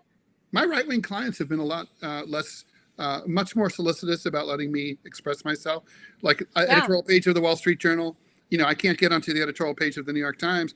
Wall Street Journal has a better editorial page, so it's not a quality thing. It's like I can get on Fox News. I can't get on MSNBC. Right. I working for Mother Jones of The Nation, The Progressive was a shit show. Working for Forbes, working for Fortune, easy peasy. So the progressives have constantly pushed the Russiagate narrative. Rachel Maddow tried to revive it for a third time. She brought it up last night. Like, she stopped the show mid-show and said, I got a text message. My sources at the FBI are telling me that Russian related email accounts were emailing bomb threats into the swing Georgia. states. Bullshit. Really? Quick question. You're gonna Pasta. email Can't that? even get the right Georgia right. Pasta, we That's gotta wrap Georgia's this up, but country. I got to ask you both what you think about this. I mean, look, up until a couple of days ago, the main concern was that Kamala Harris is going to win. Donald Trump's followers weren't going to accept it. There was going to be civil strife, political violence, mass shootings, crazy right-wingers gone wild. Now I have to ask, is there going to be a protest movement there really wasn't, except for, the Pink Pussy Hat Brigade, that basically marched 1.5 times. And that was about it. In the first Trump years. Is it going to be basically more flaccid bullshit, or are we going to see, an actual, I don't know, liberal, or democratic, or progressive, or socialist, or none of the above movement? I think you're going to see those same ladies dust off the pussy hats, right? Get out to the street. You're going to see a little fizzle of it, But listen, that's what I think. TDS TDS is a thing, right? TDS, It's real. CDS, a COVID derangement syndrome, Trump derangement syndrome. These are real things. And like I said, for me, I think the Democrats wanted to lose. That's why they chose Kamala. And now they can start their fundraising. We'll see. It all depends on the organization. But I do believe, Ted, that you did hit a point over there. And that is, I don't think the same moves they've been playing for so long, the oh my God kind of factor, right, really plays well with them. And unfortunately for the Democrats, a lot of the areas in which they should be criticizing Donald Trump, they can't do it because they're guilty of those things themselves. You know what I'm saying? Yeah, so, I mean, when insider have they ever trading. cared about the pot calling the kettle black? Yes. So they stay away from those things. Emoluments, they stay away from them because they're just as guilty. So it is going to be interesting, but this is a chance for rebranding. We'll see what they come up with. I hope the circus is entertaining. It will be. Last thing I want to put up there, because we're way over time. I'm gonna put it to all of us here because I want to leave it on a fun note. Because, like you said, Pasta, this is gonna be a freaking circus because the Carnival Barker is back in town, and he's bringing a whole brand new bunch of acts with him, supposedly, right? So, meanwhile. Outgoing POTUS, the one that's supposedly rightfully elected last time, most votes ever, more than Obama, Joe Biden. Where is old Joe? Where is Jill? Are they going to be at the, Kamala's side when she gives a speech coming up here pretty soon at Howard? Where is the old they won't man? be at her side. They will not. Does be at her does side. he know what's going on? Where do you guys think what happens to old Joe? Does he sail off into the sunset somewhere? I mean, they're already on borrowed time with this guy, right? I think that there was a little bump once Kamala Harris became the nominee simply because she could find her way off stage, right? So, I mean, there was that whole thing going on. No, I believe that, really, to tell you the truth. Like, all right, this woman's at least competent. She can, put full sentences together. She can read the teleprompter perfectly. So, I mean, listen, I think they were on borrowed time. I don't think he's been calling shots for quite some time. He is just going to sail off into the sunset. I don't think we'll see much out of him. I think he will. His last time we'll see him publicly will be at Trump's inauguration, right? Like, I think he'll be there. I think so. I'm going to bet that he is, just to kind of act like, oh, Joe is being classy, and you'll hear Van Jones, Ted's favorite commentator, go on TV and start, I love that man. He was there and he stood with the president. Like, I think you're going to see one of those moments. Look, the Democrats love the theater. So if they have a chance to milk it, they will. And that will be my personal prediction as far as Joe Biden's last dance. I agree with that completely, 100%. Also, I just want to point out, it was always predicted by the guys who wrote 13th Gen, the demographers, Howell and Strauss, who wrote about generational politics in the United States. That is a book that I need to send you, Manila. That is a Manila Chan special. And they started writing about this in the late 80s. Anyway, the point is, they said Gen X would never have a president. And Kamala was a Gen Xer. So she was probably, they're going to skip straight to the millennials. Our next president will probably be Vance. I hope not. You think so? I hope not. I don't know. Not, but I believe so. This is the area in which a lot of these, when you say you got a lot of low informed voters, this is the way that Donald Trump was able to get in. If it was Donald Trump's hardcore base people, they would have rejected JD Vance getting selected simply because he's a Peter Thiel guy, right? So, I mean, I hope that he does not become the president. Him being the vice president was another area in which I said, oh, no, not that guy. But yeah, that guy is there. Last thing I'll say is I will point out that Usha Vance is going to be the first brown lady, first lady of color as the second lady in the White House. That's pretty cool. So I think that, if you're looking for a little representation, you got a biracial couple, in the second seat, right? So that's pretty cool. And as far as Biden goes, I'm of the mind that if he shows up to the Trump inauguration, it'll be out of pure spite. But I'm more inclined to say that he's not going to show up because he is going to be a bitter old man. Nah, he's coming. Pasta's, you think so? Pasta's right. He's going to. I think he's going to be bitter and just say, because his whole shtick is I'm about normalcy, and normalcy is the Yeah, outgoing. but we've reported on our old show, Ted. There were leaks coming out about Biden a year and a half ago about what a like crotchety old man and how awful he Yeah, he's was a to dick. work for. He's an asshole. Yeah. And I think when you get into senility like that, Mm, you lose all of your, your filter. that's true. Yeah, And Right. I think You may be right. but he's let gonna me say, say fuck something. you all, I'm not going. Let me say this. Let me say this, Angie. Just let me say this. Joe Biden's big beef right now is with the Democratic Party. He feels they Sure. threw him under the bus. What Yeah. a better way to stick it to all those Democrats than to say, I'm going to go up there and shake Donald Trump's hand and put it and throw it in their face. So, him being a dick, this would be the next move he would make. So I mean, he played the part in saying how bad Donald Trump was, but you saw him put on the hat, right? The Donald Trump Yeah, hat. that was Okay, so pretty weird. that's going to be his last dance, in my personal opinion. By I think the way, he this- did right for him everything to stick it like the Democrats. he By did the way, everything to like interestingly- harm Harris the last 2 months. So Well, Yeah. this is kind of analogous to what happened in '68. LBJ withdrew, and he wasn't much help to Humphrey, and Humphrey Mhm. lost by a fairly narrow, in a squeak, right? So Yeah. yeah, So I don't know. leading I'm to gonna a rabid right-wing regime. Although by today's standards, Richard Nixon was a left-winger. Sure. Of course. Sure. So we'll leave that right there. I know what I'm looking for at the Harris concession speech coming up in I think in a little bit. I'm literally going to be surfing to look to see like the White House cam. Where's old Joe? Hmm. And how many of them come out of the White House because, all his doubles and stuff. I'm serious. All I'm right. serious.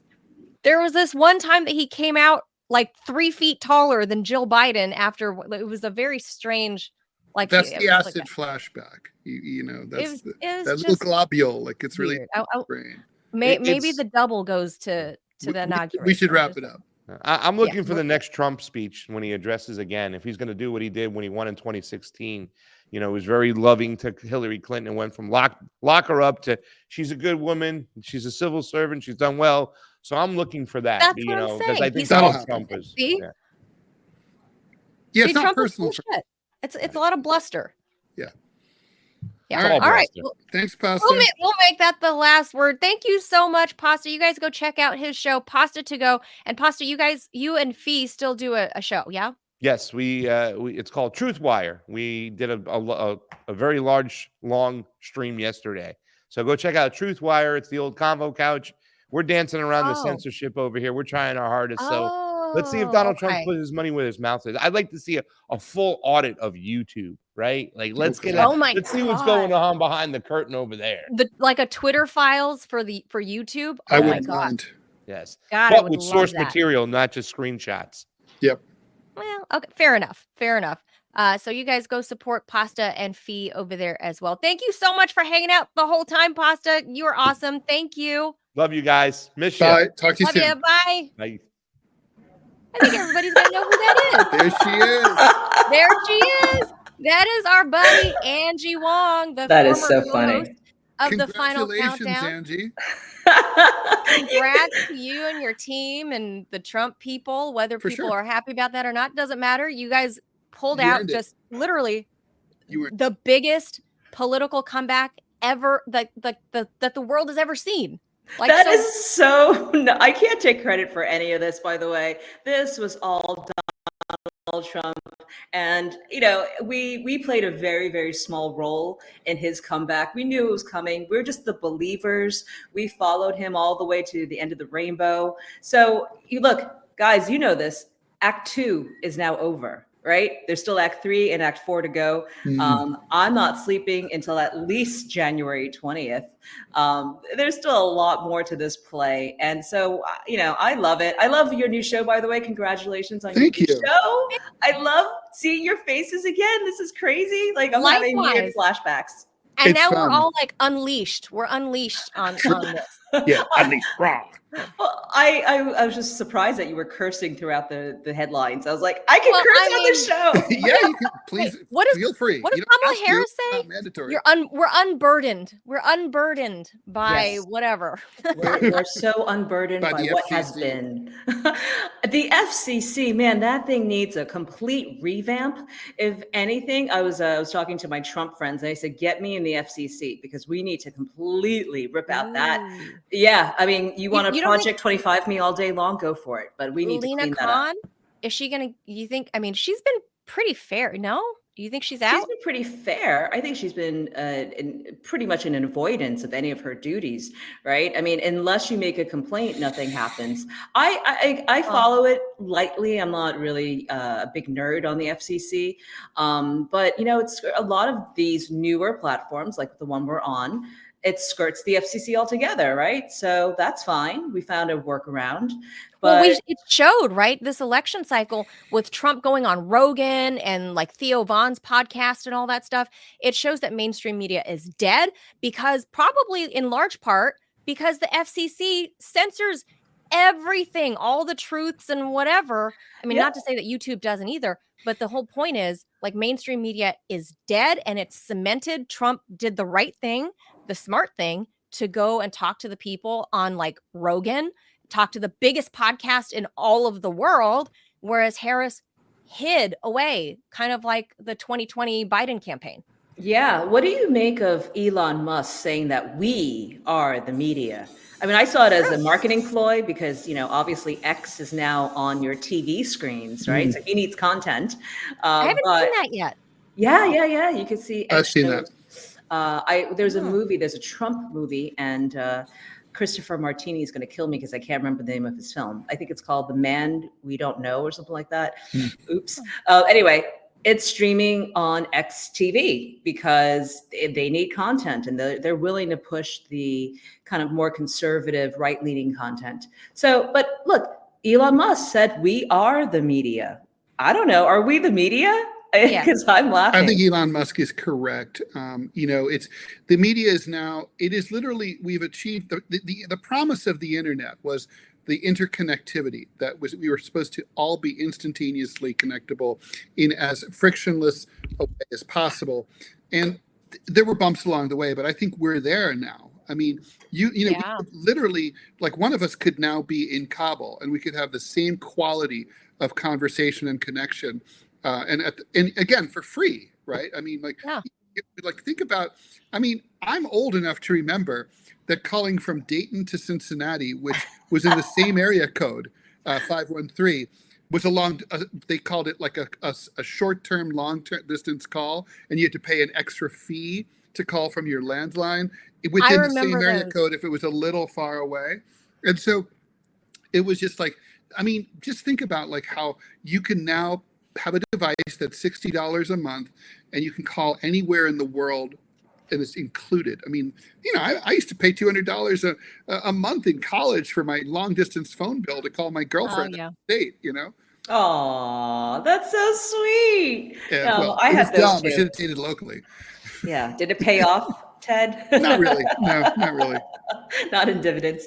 Yeah, no, look, I'm just so excited. I'm actually, this morning, I was doing a little bit of self-reflection. I'm actually really depressed right now because like I've been running for the last 4 years trying to get this guy into office. And not only this guy, but the trifecta. We got the House, I think. Yes. We got the White House and we have the Senate. Huge. And it's like, I don't know what to do with myself now. Like, I need to take up knitting or something. Oh, is this sort of because like the day after the wedding where you're sort yeah, of, now I'm what? freaking out. I'm totally freaking out The because now last I'm lines of Robert married. Redford in do you ever see The Candidate? Robert Redford, the movie? Yes. And at the last Yes. side, it's all going and going and going and going, and then they win, and then he's like, now what? Well, now what? That's me right now. I am freaking out. I am like talking to myself. I'm like pacing because like I don't know what I just did, and I don't think I played a very very small role in all of this. But But you've still, had a front row seat. I've had a front row Yeah. seat, and I'm very happy to have been reporting it with you guys on this. I'm happy to have a voice in all of this. But my biggest thing, and I'm gonna just right here, we turned Miami red. Okay. Miami Was it County, blue? it was a blue county for the last 30 something years. We flipped it Oh. red. It is now R+5. And again, not all Wow, of that's not every, crazy. yeah, we jumped almost Wow. 18 points since 2020, since Biden ran this county.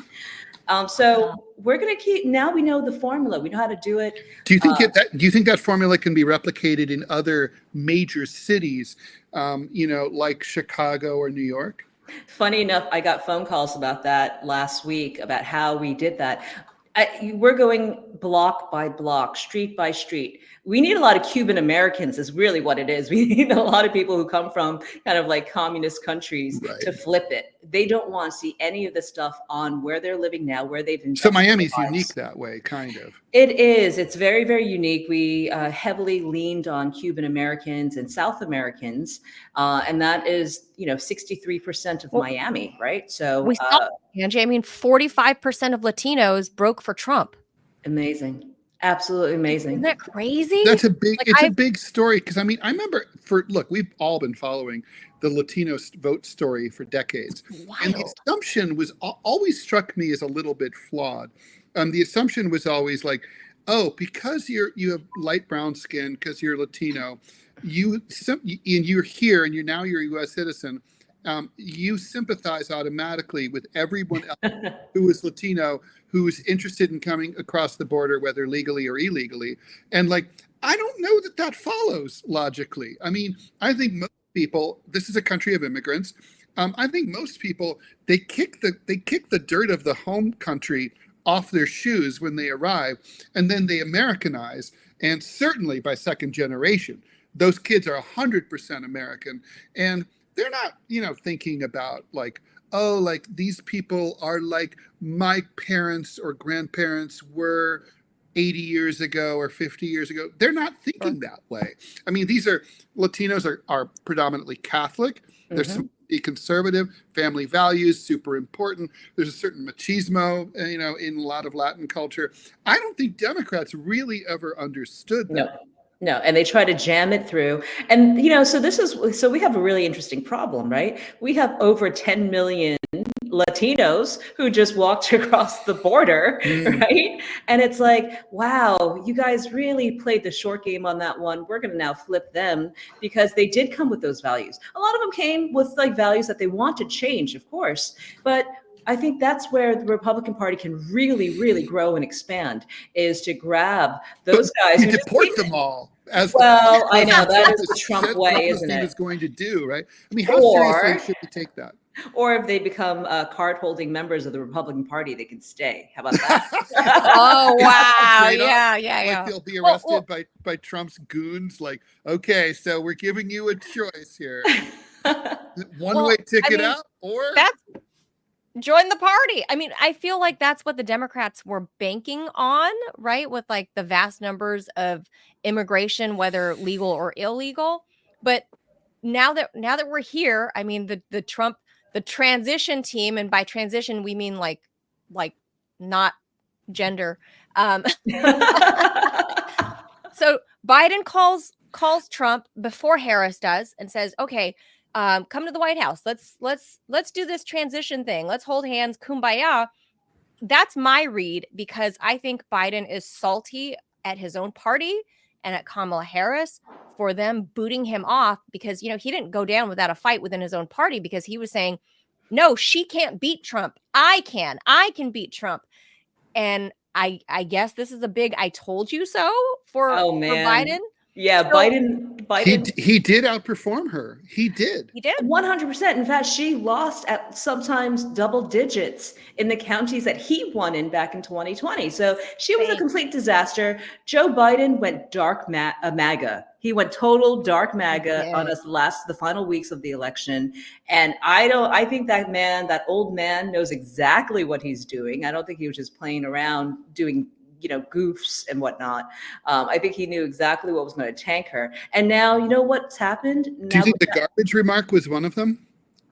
I think he knew what was going on. I think he knew that was going to go viral. You don't think that's an Obama, like, how Obama said, never overestimate Joe's ability to fuck things up?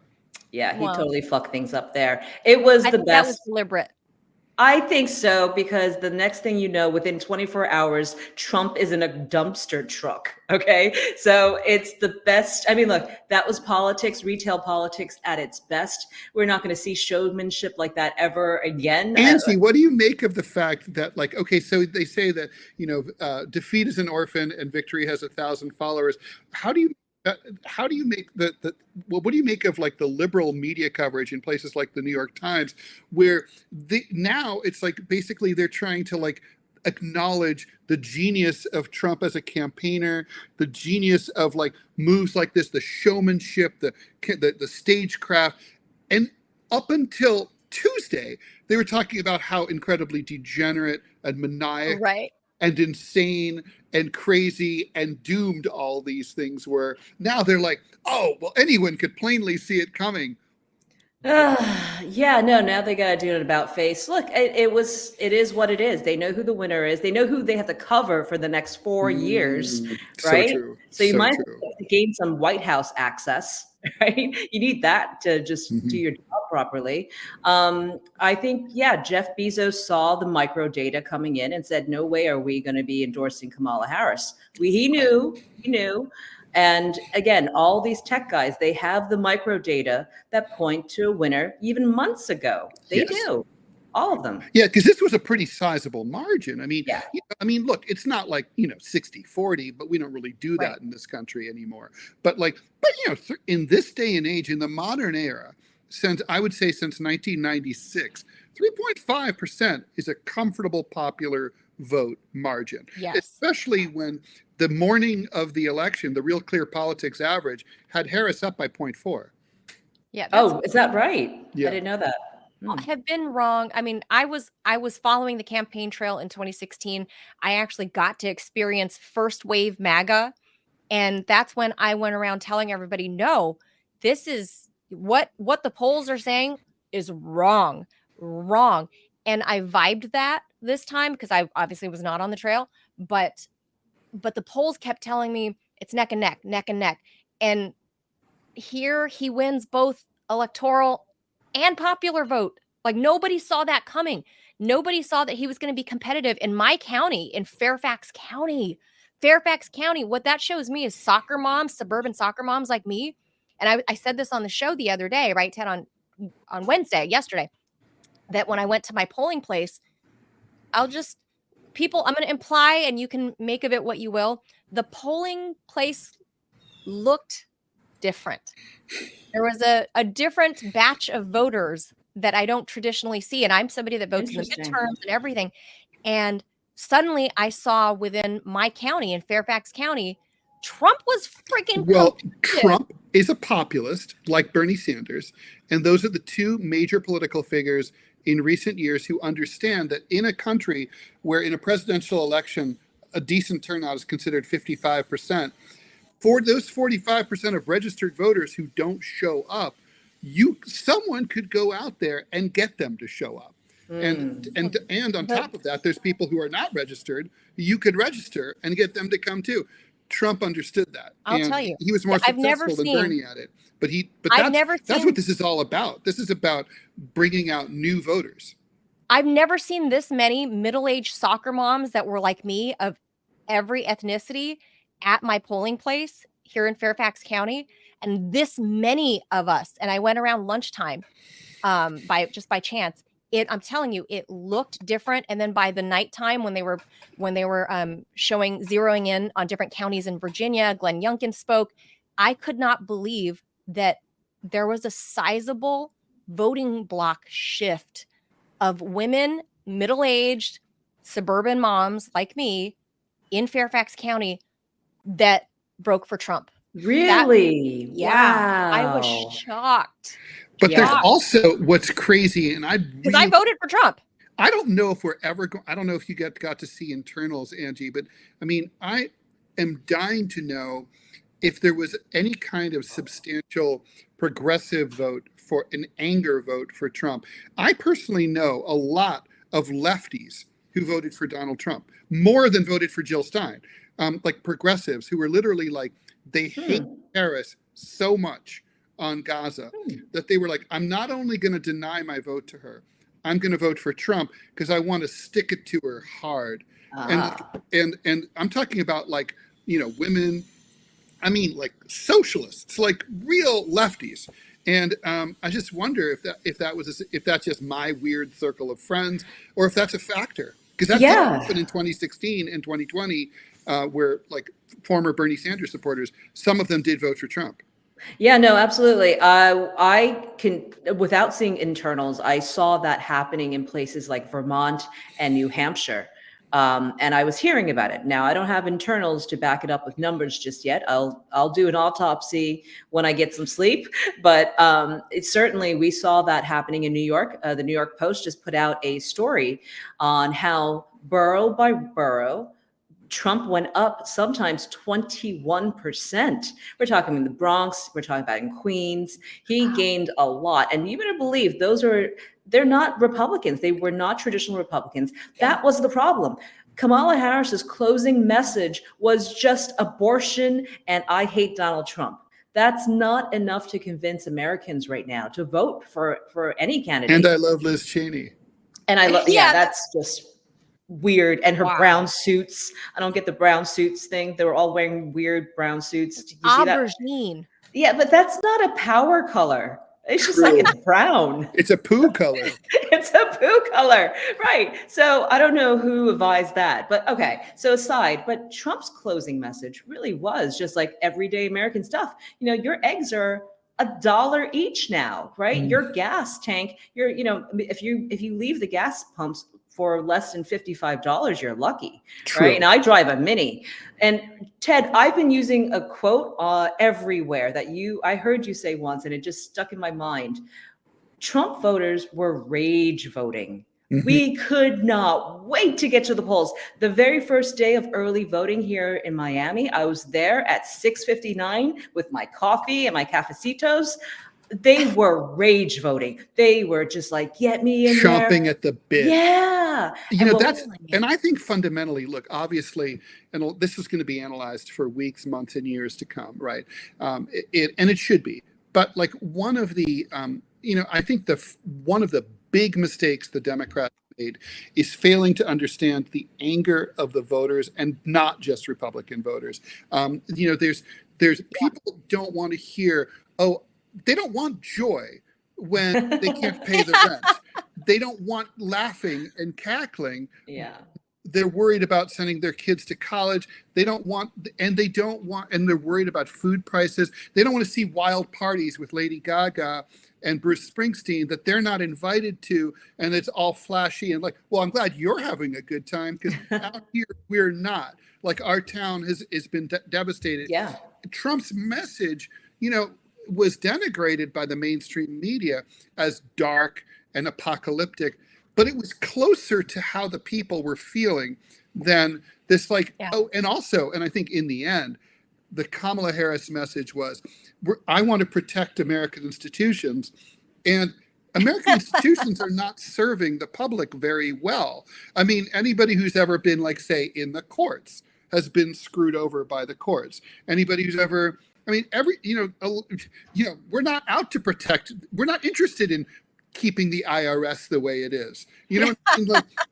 So I think that idea of like, we're going to safeguard things are pretty good. Trump wants to blow things up. It's kind of like, well, I mean, I didn't vote for Trump, but I'm sympathetic to his desire to blow things up. Is he though, Angie? Is he really? I mean, we see his new coalition, right? I mean, I pray to God he was nice about Mike Pompeo the other day and said something about him on stage. But I pray that he doesn't bring the Pompeos, the Boltons, the whatever back into his fold. Those are the very people that undermined his first administration. But now we see RFK.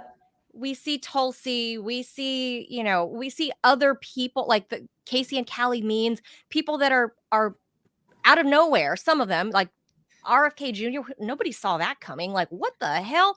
But come on, please. Can you please spread the word to the Trump people that they cannot possibly bring in a swampier Swamp Thing than Mike Pompeo?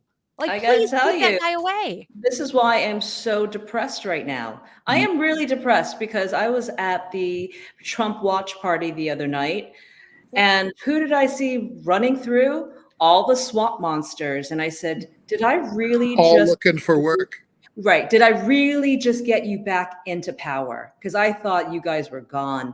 And I just stood there with my, plastic cup at a party, like it literally Your felt red like, Solo cup. You're yeah, like, it literally felt like I just saw my ex-boyfriend with his new girlfriend. Like I just literally just sat there sulking. And everyone's like, what the hell's wrong with you? We just won everything. And I'm like crying. I'm like, I want to go home. I want to go under my blanket. no. Yeah, because that's All what those happened. people. Yeah, they Well, all. I mean, do you think that's what's going to happen? I mean, look, obviously we know that Project 2025 aside, the Trump team has obviously been planning in a way that they never planned for 2016 and couldn't really. But now they could, and they have been. I mean, they know personnel is policy. The rumor is that they have tens of thousands of people lined up to step into the civil service, into all these appointment positions in the federal government. I mean, and I know that Trump, at least verbally, has said that he felt like he got screwed by the deep state, and he hated the neocons, and they went after him, right? I mean, Yeah. he's not dumb. I mean, he's not going to bring them back, is he? Oh, well, okay. So what I can confirm, because I have been speaking to the transition team, they are not hiring any lobbyists. If you're a lobbyist, you're not allowed in. That's their top line. Nope, we're not hiring you. Okay. 2, there's going to be some usual suspects that are going to get back in because they've been with Trump all this time for decades, and they are itching to get, the top positions. Of course. What about Nikki Haley? Are we going to see her in the cabinet? No. I bet we I are. can't say. I don't know. That one is going to be, that one's a little bit sticky. I have no idea. I do She know has to some have of the been top. promised something, right? They're all promised something. Like DeSantis, for example, he's likely going to get Marco Rubio's seat in an open election, a special Marco election. Rubio might be going to state, right? That's right. I heard 2 names that I'm familiar with, that's being looked at for that position. Of course, everything can change 30 seconds before the announcement, right? So Right. let's not mark anyone just Like yet. that's what he said about picking JD Vance, right? It was like at that last moment, he was like, all right, that guy. Turned out to be I don't know. Turned out to be a good choice. Maybe. We'll see. Time will tell. But yeah, no, there's the usual suspects that are all climbing back in. I'm like, did I just spend the last 4 years busting my balls so that you can get back in there? Now, there are definitely people that are completely toxic that Trump is like, stay afar. And, they grifted throughout this 4 years when he was not in office and bashed him. But I think, look, I hate defending Project 2025. I had to do it yesterday on air. I will say that these are the agencies that went after Trump and his family and his allies. Of course, I'm going to dismantle you. Of course, I'm going to clean you out and gut you out, right? I don't think that's a bad thing. You created the problem, and now Trump is going to go in and clean it up. So if he takes the DOJ, strips it of, its personnel, not its powers, but his personnel's, and clean it up, I would love that. If they did the same thing with the FCC and made equal time, applicable to all the major networks, that would be amazing. So I don't think these are bad things. It's just being spun wrong as if, oh yeah, Trump's going to get rid of the FBI. Trump's going to get rid of the Pentagon. Right. What? No, it's not happening. No, it's just the heads of them. So I have a wish list that I'm just going to put out there. McGregor at DOD. Okay, I'm writing it down. Go ahead. I'm going to go with McGregor for DOD. I think there's a real chance that Tulsi could go Secretary of State, maybe. No, I don't think so. She doesn't have the You don't think so? experience. I don't think so. I think RFK I think she could get for Veterans USDA. Affairs. Tulsi, I think- Veterans Affairs, that could work. Tulsi could get the VA. I think Brian Mast is going to get Veterans Affairs. I think either Bill Hagerty or Marco Rubio will be Secretary of State. If he is Secretary of State, then Treasury or Commerce might go to Bill Hagerty. I think he's got the experience for that. These are my guesses. I have no idea, obviously. Yeah, no, Tulsi's I'm gonna just fit saying in wish somewhere. list. Okay. Wish list. I Yeah. would like to see maybe RFK at the USDA, unless we could do something really wild, is like make him the chief of the CIA, make RFK. I think that would be pretty fun. But I would definitely like to see McGregor leading the DoD, because I think he is a scholar, he's an academic, he understands what's happening on the battlefields, like, because he's actually a battle hardened real military guy, and he's super smart. So I would really Okay. like to see McGregor in that seat, because All right. I think he could keep the tentacles of the DoD out of other countries, because he is a combat veteran, and he Okay. would know. Yeah, I mean, look, there's going to be a lot of names being thrown out. One thing that if JFK Jr. is watching this show, I would not be getting your press people right now telling JFK people. Jr. I'm sorry, RFK Jr. I was RFK like, Jr. wait a minute. Did I- Let me JFK get Jr. my is like Ooh. blub blub blub at the bottom of the Ooh. no. Let the me get ocean. my tinfoil hat, because You think he's there's still been- alive? There's No. been talk in the Q That world. would be weird. That's that weird. there- That's like you know. Elvis coming back. No. So RFK I'm just Jr., saying. he needs to shut his mouth about running the FDA right now and taking away vaccines, and because that's what's fueling a He lot said of not the taking leftist it media. away. Well, that's He what the said he won't leftist make it. media is That's what they're reporting. saying. It's crazy. I think it's dumb. He needs to shut up. Really, really shut up for the next 2 months until he actually gets a real appointment. Because right now, what he's doing is he's making certain that he's never going to get a position.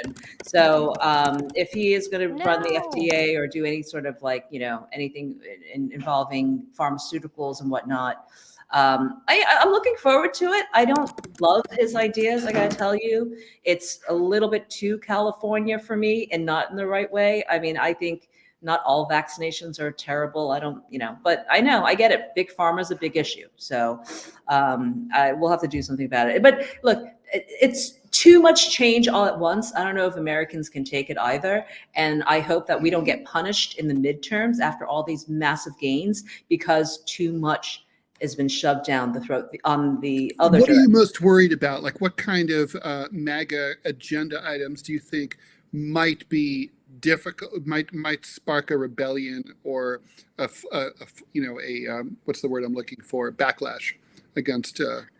I think when you see busloads of immigrants being literally walked onto the bus, like the little girl holding her teddy bear having to be shipped back to a country where she might get assassinated, that might be a bad look. Just saying. I think that there has to be a pathway to citizenship for a lot of the migrants who are legitimately seeking asylum here. I think there should be not an amnesty, but something. I like the idea, and I know a lot of people think that this is too controversial, but I think, like we offered Jamaica.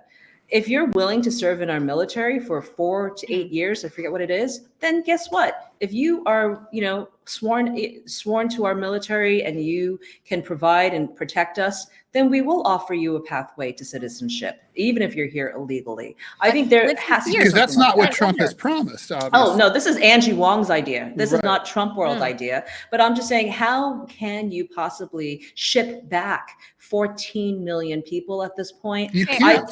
No, I don't think so. I don't think that's realistic at all. By the way, Angie, I got to give a shout out to Well Dressed Nerd for the $5. I think it's, what is this, the Rumble rant? And he has a question. First he says, Pompeo and Bolton suck the balls. Trump Jr. was on Fox this morning and says he's working overtime to keep the swamp creatures out. Also, hey, Angie. So shout out Well Dressed Nerd. Thank you. Well-dressed nerd. I bet he's hot. I'm a nerd fan. I love nerds. I love them so much. I'm a nerd. So no, I think there's some really good stuff. The other thing that I'm paying close attention to in the new administration is this Chinese tariff. I see that in DC right now, Chinese businesses and American businesses who have dealings in China and in Asia, they are hiring lobbyists like you wouldn't believe, just to try to get an exemption from any 100-200% tax that Trump's been going on and on about, with foreign goods. I think there has to be something, there's going to be a lot of discussions about this. It can't just be like, we're going to just tax China 200% on tariffs. I know Trump has said that on the campaign trail, Sure. but there are just some realities in the world. Like, I don't want to pay $17 for a trash bag, you know, I just don't. So I think there's got to be something that has to be a little bit more real world in that scenario. Other things, like, we have an opportunity to really do some good policying, right? And I'm not a policy girl. I know plenty of people who are. I'm looking forward to hearing their ideas, because I think there's some real world ideas that can work here. And clearly you see futurists in JD Vance, in Elon Musk's, and in Vivek. I mean, you see a lot of that good blood coming in that really want to future-proof our country. So I'm looking forward to hearing their ideas on what they want to do, and how we can move forward together, right? Because right now we have a Congress and a Senate that is stuck in like the 90s. Like, they still print out their emails to read them and respond to them. And they're writing laws like, Section 230. They don't get what they're doing. So I'm looking forward to the new blood coming in, and seeing how we can play in this new space together, especially on the Space Coast here in Florida, which just a little political plug, which I would like to expand down here to Miami. I want to turn the East Coast of Florida into the next innovation hub, because space is going to be a big, big conversation topic in my kids' future. I'm grandma in that space, but I know enough to know that that's where we should be headed, especially in our education. We need to focus more on things that's going to deliver to our kids and make them beneficial in the future. STEM. I'm so tired of all, I have a little one too. Ted, you've got a college age kid. Angie's got school age children. I've got a little one. So when I look at the future, I'm like, no, I don't need you to be teaching my kid underwater basket weaving, or female whatever feelings on such and such subject. No, I want him to learn STEM stuff, so that way he can actually have a real job and not have some useless degree and end up, at Starbucks serving coffee to the people that actually have real jobs Well, that, we need that free AI can't college. take away. Or We need free Right. college. The whole rest of the Well- world has it. You can be anyway. We should That's a let whole Angie different go. conversation. But yeah, Angie, I think everybody wants to know behind the orange curtain, is what I'm calling it, how it happened. And like you said, it sounded like you did, like the Republicans behind the Trump machine. It was old school retail politics. He pounded the pavement. He knocked on doors. He talked to regular people, and his people did all of that. Mhm. And that's ultimately what happened. Whereas we didn't see that with the Harris campaign. She held a couple of big rallies that were fully staged. She, ran away from the media. She didn't talk to podcasters. She didn't go on alternative media. She was like the exact inverse of what Trump did. And I think that's really the lesson, the takeaway from behind the orange curtain, and how Trump got to be this comeback story, right? Is he did old school retail politics. Yeah, no, they were both bad candidates, really bad candidates. We can say it now. Kamala Harris was worse than Joe Biden. How could you be worse than Joe Biden? Right? But she was horrible. I always say this, right? Like, Americans are optimists, and what they don't understand is that no matter how bad a situation is, it can get worse. I miss you guys so much. I really do. I miss your faces. Now I we miss have talking this. to you. Yeah, Well, no, come bring you and sit. back. Hi, you're welcome back anytime, Angie. I would love that. I really Or do. or when I'm sick again, you probably didn't hear because it was busy. You were busy last week. So I was out in hospital last week because I somehow contracted viral meningitis. So I was in the hospital. Like, next time we just plug Angie in there, Ted's other Asian radio wife. Yeah, I heard, Ted, you called Manila Angie yesterday. I did. I know. Whoa. I know. Yeah, I know. It's completely indefensible. That's what I'm saying. If I get in my again, defense, it's like you were both my co-hosts. So, it's like co-host, not like Asian lady co-host. It's just co-host. Lies, Ted, lies. You can't walk back Surrounded by that Asian one. ladies. No. Lies. But yes, come back anytime, Angie.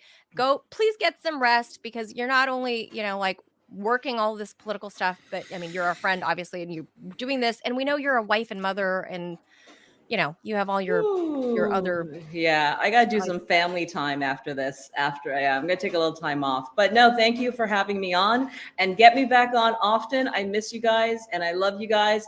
And hi to Robbie behind the scenes there. I know he's been doing a great job. And I love the new graphics. I love the way the show looks. It looks so Thank good. you. Get Thank it you. on X, because Elon Musk Good is for idea. all the media. Very good. Yeah, we have to Yeah. learn how to do all that still.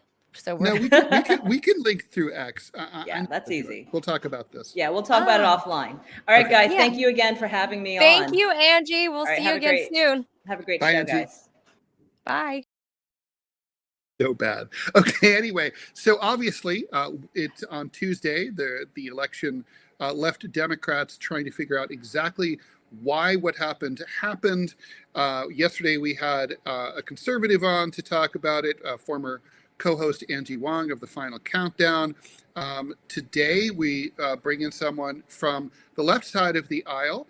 My good friend and colleague, Rob Rogers. He's the former editorial cartoonist of the Pittsburgh Press and the Pittsburgh Post-Gazette. He's twice been a finalist for the Pulitzer Prize for editorial cartooning.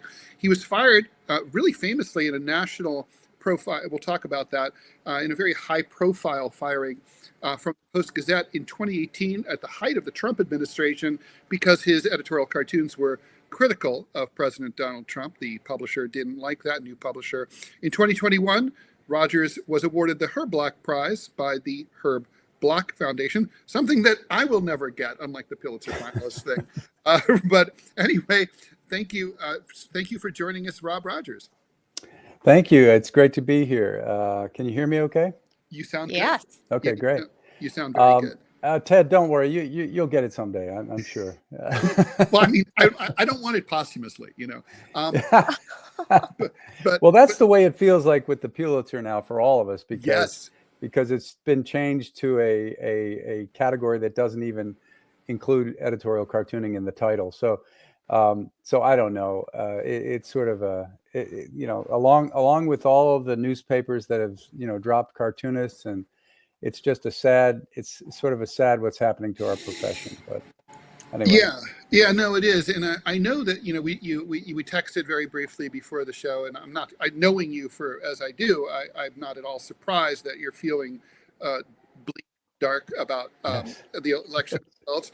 So Dejected, I'm sure. Yeah. Okay. So I mean, part of it, I was kind of thinking, this morning, we Americans, we make a lot of like a 4-point difference in the electorate, right? I mean, Yes. if this had gone so right now, everybody, and I'm guilty of this too, the New York Times headline, right? Like, this changes America's view of who we are.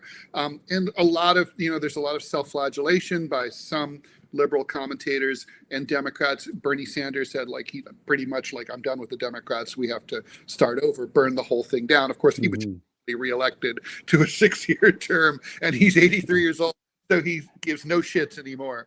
But I mean, on the other hand, it's true that if this had gone the other way, if 2% of voters had decided to go toward Harris, we'd be having exactly the opposite conversation, where Republicans would be saying, oh my God, how did we let the party get taken over by this madman? We were fools. Right. And so, I mean, do we tend to just sort of, are we overanalyzing this, or is this really as seismic of a result as it feels like?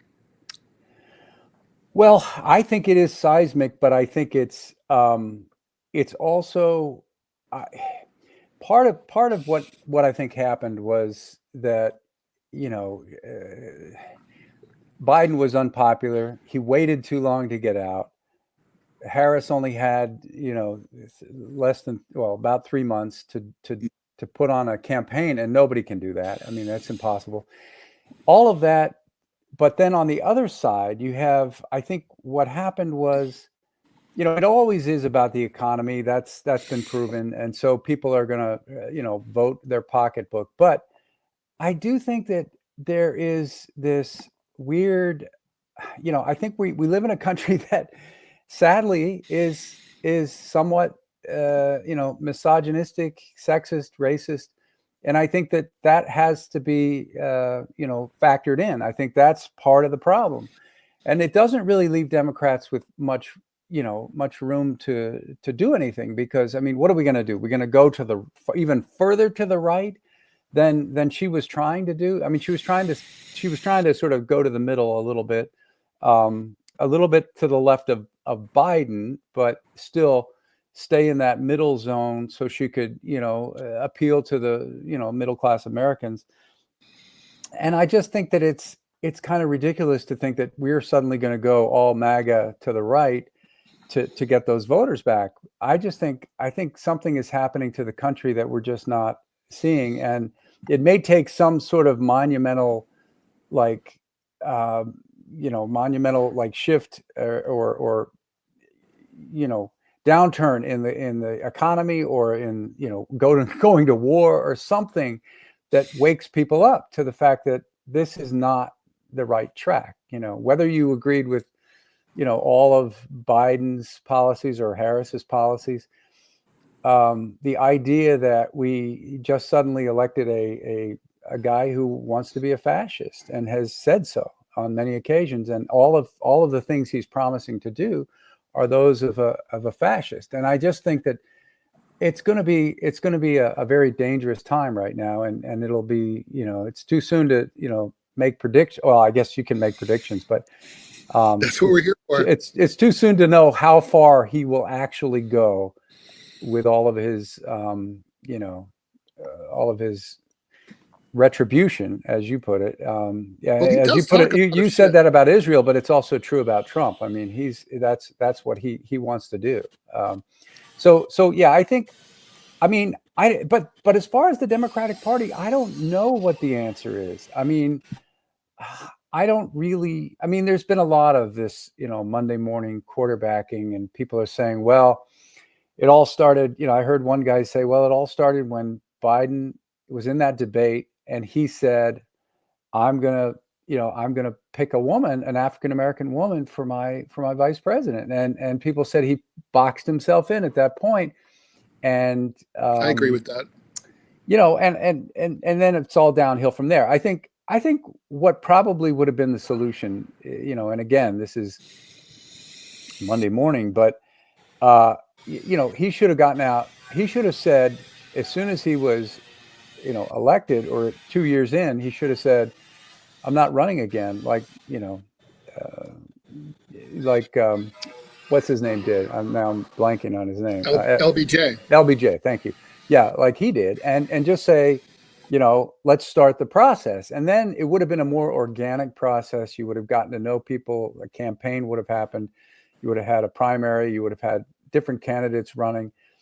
And if Harris had still been the candidate, at least it would have been more educational for the voters, and it would have been a different kind of process. And she'd be battle tested. Right. I mean, and I think that was one of the problems, is that she was battle tested,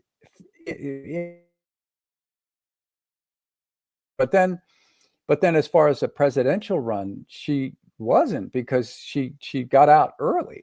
She didn't do very well. So I think that was a problem. And then, you can nitpick with Rob, how can I pause you right there Sure, for just go a ahead. second? It sounds like you're kind of alluding to the idea that had Biden walked away sooner, that the DNC could have, put forth a real actual primary where people could have, voted, who they liked. And at least they would have ponied up people that the public liked, at least, like a weather vane, we would know. But because that wasn't the case, do you think it's right or fair of the party to now go out and start finger pointing and trying to, say, well, it's the fault of the Latinos, it's the fault of this group or that group, rather than saying, well, look, we put up a candidate that, didn't actually win a primary. We didn't go through, even if it was like a mad dash for a short, truncated process. If they had done that, maybe some more introspection. Why isn't the party doing that at this point, like they did after the Biden-Trump debate just a few months ago that led to Biden stepping down? They had a lot of introspection immediately. I mean, before Biden got off the stage, but there was none of that this time. Well, I think partly it's because they're still in mourning and it's been a shock. And I think there's going to be a lot of introspection going on. I know that certainly Democrats, I mean, liberals in the punditry are certainly doing that. But yeah, as far as the Democratic Party, I mean, I think you have some Biden people that are They're fighting with the Harris blaming, people. yeah, they're fighting with the Harris people and blaming them. But no, I think the Democrats, much like the Republicans were after, I guess it was Romney, we have to really do a deep dive and say, hey, we got trounced, and this is not working, whatever it is we're doing. Can I ask you about what the Liz Cheney thing? Like so even if you follow the logic of, okay, we're trying to chase these anti-Trump Republicans, right. Liz Cheney doesn't get you any anti-Trump Republicans. It literally seemed like an unforced error. Like, you made your BFF this person who's maybe the least popular human being on planet Earth. And now, like, it's not getting you anything. Like, it's alienating your progressive base.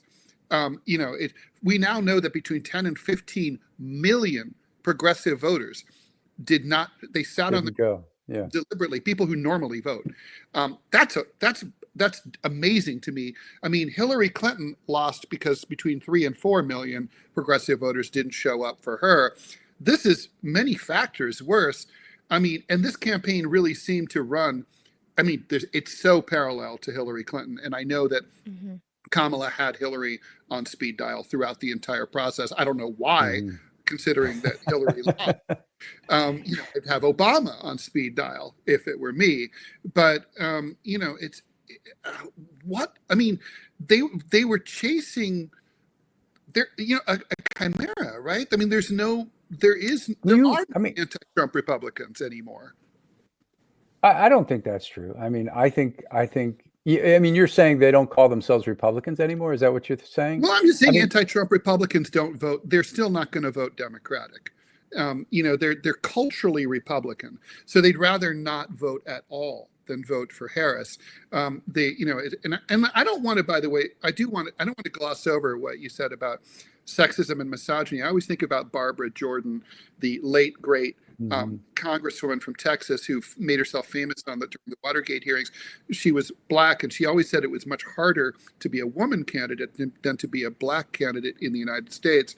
I'm really interested in the misogyny, sexism angle more than the race angle. We already had Barack Obama as president. He successfully reelected, still popular. We're kind of, yes, he wasn't a descendant of slaves, but I feel like the friction has been kind of removed there. I think, But the whole birther thing and the whole racism against Obama was kind of what birthed Trump. That is, and the MAGA movement. I mean, so even with Obama in there, I think that pissed a lot of people off. It did. And the Tea Party. And so that's where we are. But no, I think you're right. It is more about sexism at this point, because really, I mean, that's two in a row that Trump has beaten, and in my mind, his reputation with women is just horrific. So you should look at him and say, no, well, could a better female have won, like Elizabeth Warren or someone like that? Amy Klobuchar. Yeah, maybe. I mean, maybe. I think if there had been a process, and if I do think that both of those women, I had heard from friends and other people who said, yeah, I wish it was her instead. But I think that having the amount of time and the way that Biden exited the race, I think she did as well as she could do. I think during that debate, she cleaned up I think she won that debate. she No question dismantled about him that. in a way that I think that not many other candidates could have done. So I think she did a great job there. I just don't think there's a whole lot of, I mean, there's certainly some criticism you could have about how she answered certain questions about her record and all of that. And well, of course, also she hid out she had a 100-day campaign. She dithered for 40 days, right? I mean, we basically didn't see her. I mean, time was one thing, a luxury she did not have to waste. She wasted it, and it seemed like the general feeling was that the Democrats had polled, and they had found that a generic Democrat would defeat Trump, and therefore they needed to run her as a generic as possible. And that was the fatal flaw of the campaign, because it became I said this about a month ago, this is fixing to be a devil you know versus a devil you don't know campaign. And Donald Trump's definitely a devil, and we definitely know him. And the idea, I think at a certain point, even low intensity voters looked at all the messaging coming out of the Harris campaign about J6 and all that. It's like, we know all that, okay? We don't need to be, everybody's made up their mind about Donald Trump. Enough about him. What we want to know is we want to know about you, who you are, what kind of person you are, what are your policies? And either she couldn't or wouldn't articulate. I mean, every time she appeared in public, I felt like she was a defendant being deposed in a hostile, I totally agree. I think that there were, it was almost as if she was dumbfounded by the question, like, oh, I didn't prepare for this answer. You had so much, are you kidding? Like, people, you're running for president and you don't know that somebody's going to ask you about your opinion back in 2019, about fracking. You need to have an answer for that. And just to say my values haven't changed, that's so political, and that's so what people hate about politicians. And they're weasels. I mean, they just seem slimy when they do that. I mean, all she had to say was, listen, when I came into office, I was working with the president, and we met with a lot of people, and we heard from a lot of Pennsylvanians who make a living at fracking, and we felt like we could help the environment another way without doing that, or she could just generically any of her other answers, she could have just generically said, look, I make no apologies for having held an opinion and then changed my mind about things. If you haven't ever changed your mind about something, there's something wrong with you. And I promise you that I will probably change my mind about other things in the future. As I get more information. Why is that hard to say? I don't know. But that seemed to be, at least for me, when I first started seeing her. I mean, her rallies were fine. Her, the message about, I know Donald Trump, I know his type, that kind of thing, I think was successful in the beginning. But then you really needed to flesh it out more. And also, I mean, I think she did address the economy, but for whatever reasons, it wasn't connecting with people. And so she should have probably changed it up somewhere instead of just repeating the same thing over. I've got, childcare, tax cut. I've got housing, benefits, and price gouging. I'm going to work on that. I mean, it's all fine, but I think she needed to step into that a little harder. And, I couldn't agree more. I mean, one thing that struck me throughout, and of course, you and I have known each other for a long time, so this is maybe just Ted Rall being Ted Rall. I always think that we have radical. By the way, I'm coming to you from the Ted Rall guest room up on the third floor. Awesome. Yeah. So I recognize it. I mean, so I always feel like we have radical problems, and radical problems call for radical solutions. But I think in this cycle, the voters agreed with me. The voters were, basically, she was running against a man who, for better or for worse, was offering sweeping, dramatic language and changes. I'm going to deport all the migrants, right? That's going to reduce, only Trump can fix it. Like, big promises. And then going up against that, with like incrementalists, like, well, I'll offer some people, not everybody, but some people, first time buyers, not your second time. If your second home, you don't get this. Right. And if you're like Armenian American, trans male to female, but not female to male, like, then you get like an $18,217. It was like, that was just, it was so granular. And I mean, I think people were like, kind of like, we're howling in misery out here in like Wisconsin and, and in Michigan, and in Michigan, our brethren in Palestine are being obliterated. And all you have to say is like, Israel has a right to defend itself. It was just like a lot of that was the other one that just infuriated me was her answer on that. It just, Biden's answer too, when he was, before she even got in the race, when he would just say, we support Israel without question, and then I'm like, but we have leverage. We can save people if we use our leverage. Or at least we could try. We could try. Yeah, or try. I mean, at this point, I think it's too late. I don't think, like they've pretty much done so much damage that, I don't think if we pulled our missiles back at this point that, they probably have enough already. They could finish I'm sure. job. I'm sure that's right. So what happens next? I mean, so Democrats obviously yes, they need to lick their wounds and they need to figure out, and they need to, but in the meantime, they have to be a minority party in the House, probably in the House, certainly in the Senate. That they've got to figure out, can they work with the new administration at all? Should they? Or should they be, sort of pull a Mitch McConnell and just say from the left and say, we're going to block this president every step we can. We're going to be resistance 2.0 in a way that we were never really 100% resistance 1.0. Are they going to be in the streets? Are they going to just be hapless and hopeless? Are they going to try to pivot left, pivot right, stay the course? What do you think is going to happen?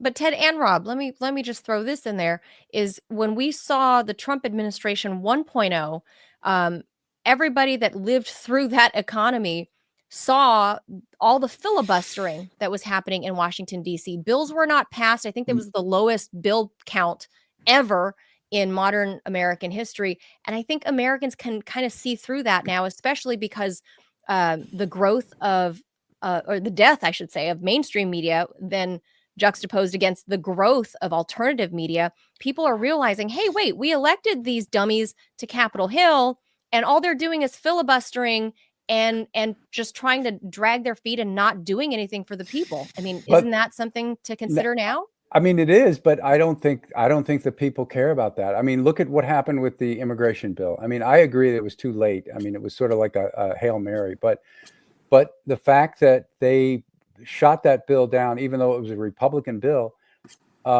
nobody cared. That didn't register with voters. I mean, they saw the commercials. They saw immigrants flowing over the border, to kill us. And that was all they needed, I mean, I think the filibustering stuff is for people that watch, cable news all day long, and I don't think that's going to matter. I think that the Republicans did it, and they still, they did it all through Biden's administration. And look where they are. I mean, they're in the White House again with Trump. Well, I mean, so in terms of ideology, I mean, I feel like the Democrat, first of all, we are in the middle of, on foreign policy, we're in the middle of a dramatic political realignment on par with 1928 to 1932, where the more hawkish party has become the Democratic Party. The party, I mean, people who are old enough to remember Vietnam know that it's not like Democrats don't know how to do war, but it's like, it's definitely, it seems like the more skeptical, less militaristic party is the Republican Party now. It's Pat Buchanan's party, really. And I guess the question is, isn't there like an ideological inconsistency inside the Democratic Party to be kind of willing to deploy military force and engage in proxy wars and basically embrace violence at the same time that domestically you're the party of identity politics, and identity politics is fundamentally about like we need to respect and help out historically disadvantaged minorities like women and people of color and trans people and gay people. And I mean, that's about an opposition to people who've been the victims of violence. That's an opposition to that violence, right? So you're violent, you exude violence overseas, you're trying to push for kumbaya peace here at home. And that just seems like it's the two things just sort of, they don't connect. It's not to use a Kamala Harris word, it's not holistic. Yeah, I mean, I don't know the answer there because I think I agree with you. I mean, like when you're talking about the war in Iraq and Afghanistan, I was against both of those. I think we should have never gone in. I think we should have come home sooner. But when you're talking about, you know, what to do about Ukraine or what to do about Gaza, I mean, I think that there's a difference there in just in terms of like what it would mean for Europe, especially with Ukraine and Russia. I mean, what it would mean for Europe if we just sort of said, and I think this is what's going to happen because Trump is in office. So he's probably just going to say, all right, you know, we're pulling our money, you know, you're going to have to make a compromise and give up part of your country to Russia. And I think that would send the horrible message to, you know, to those who lived through World War II. I mean, I think it's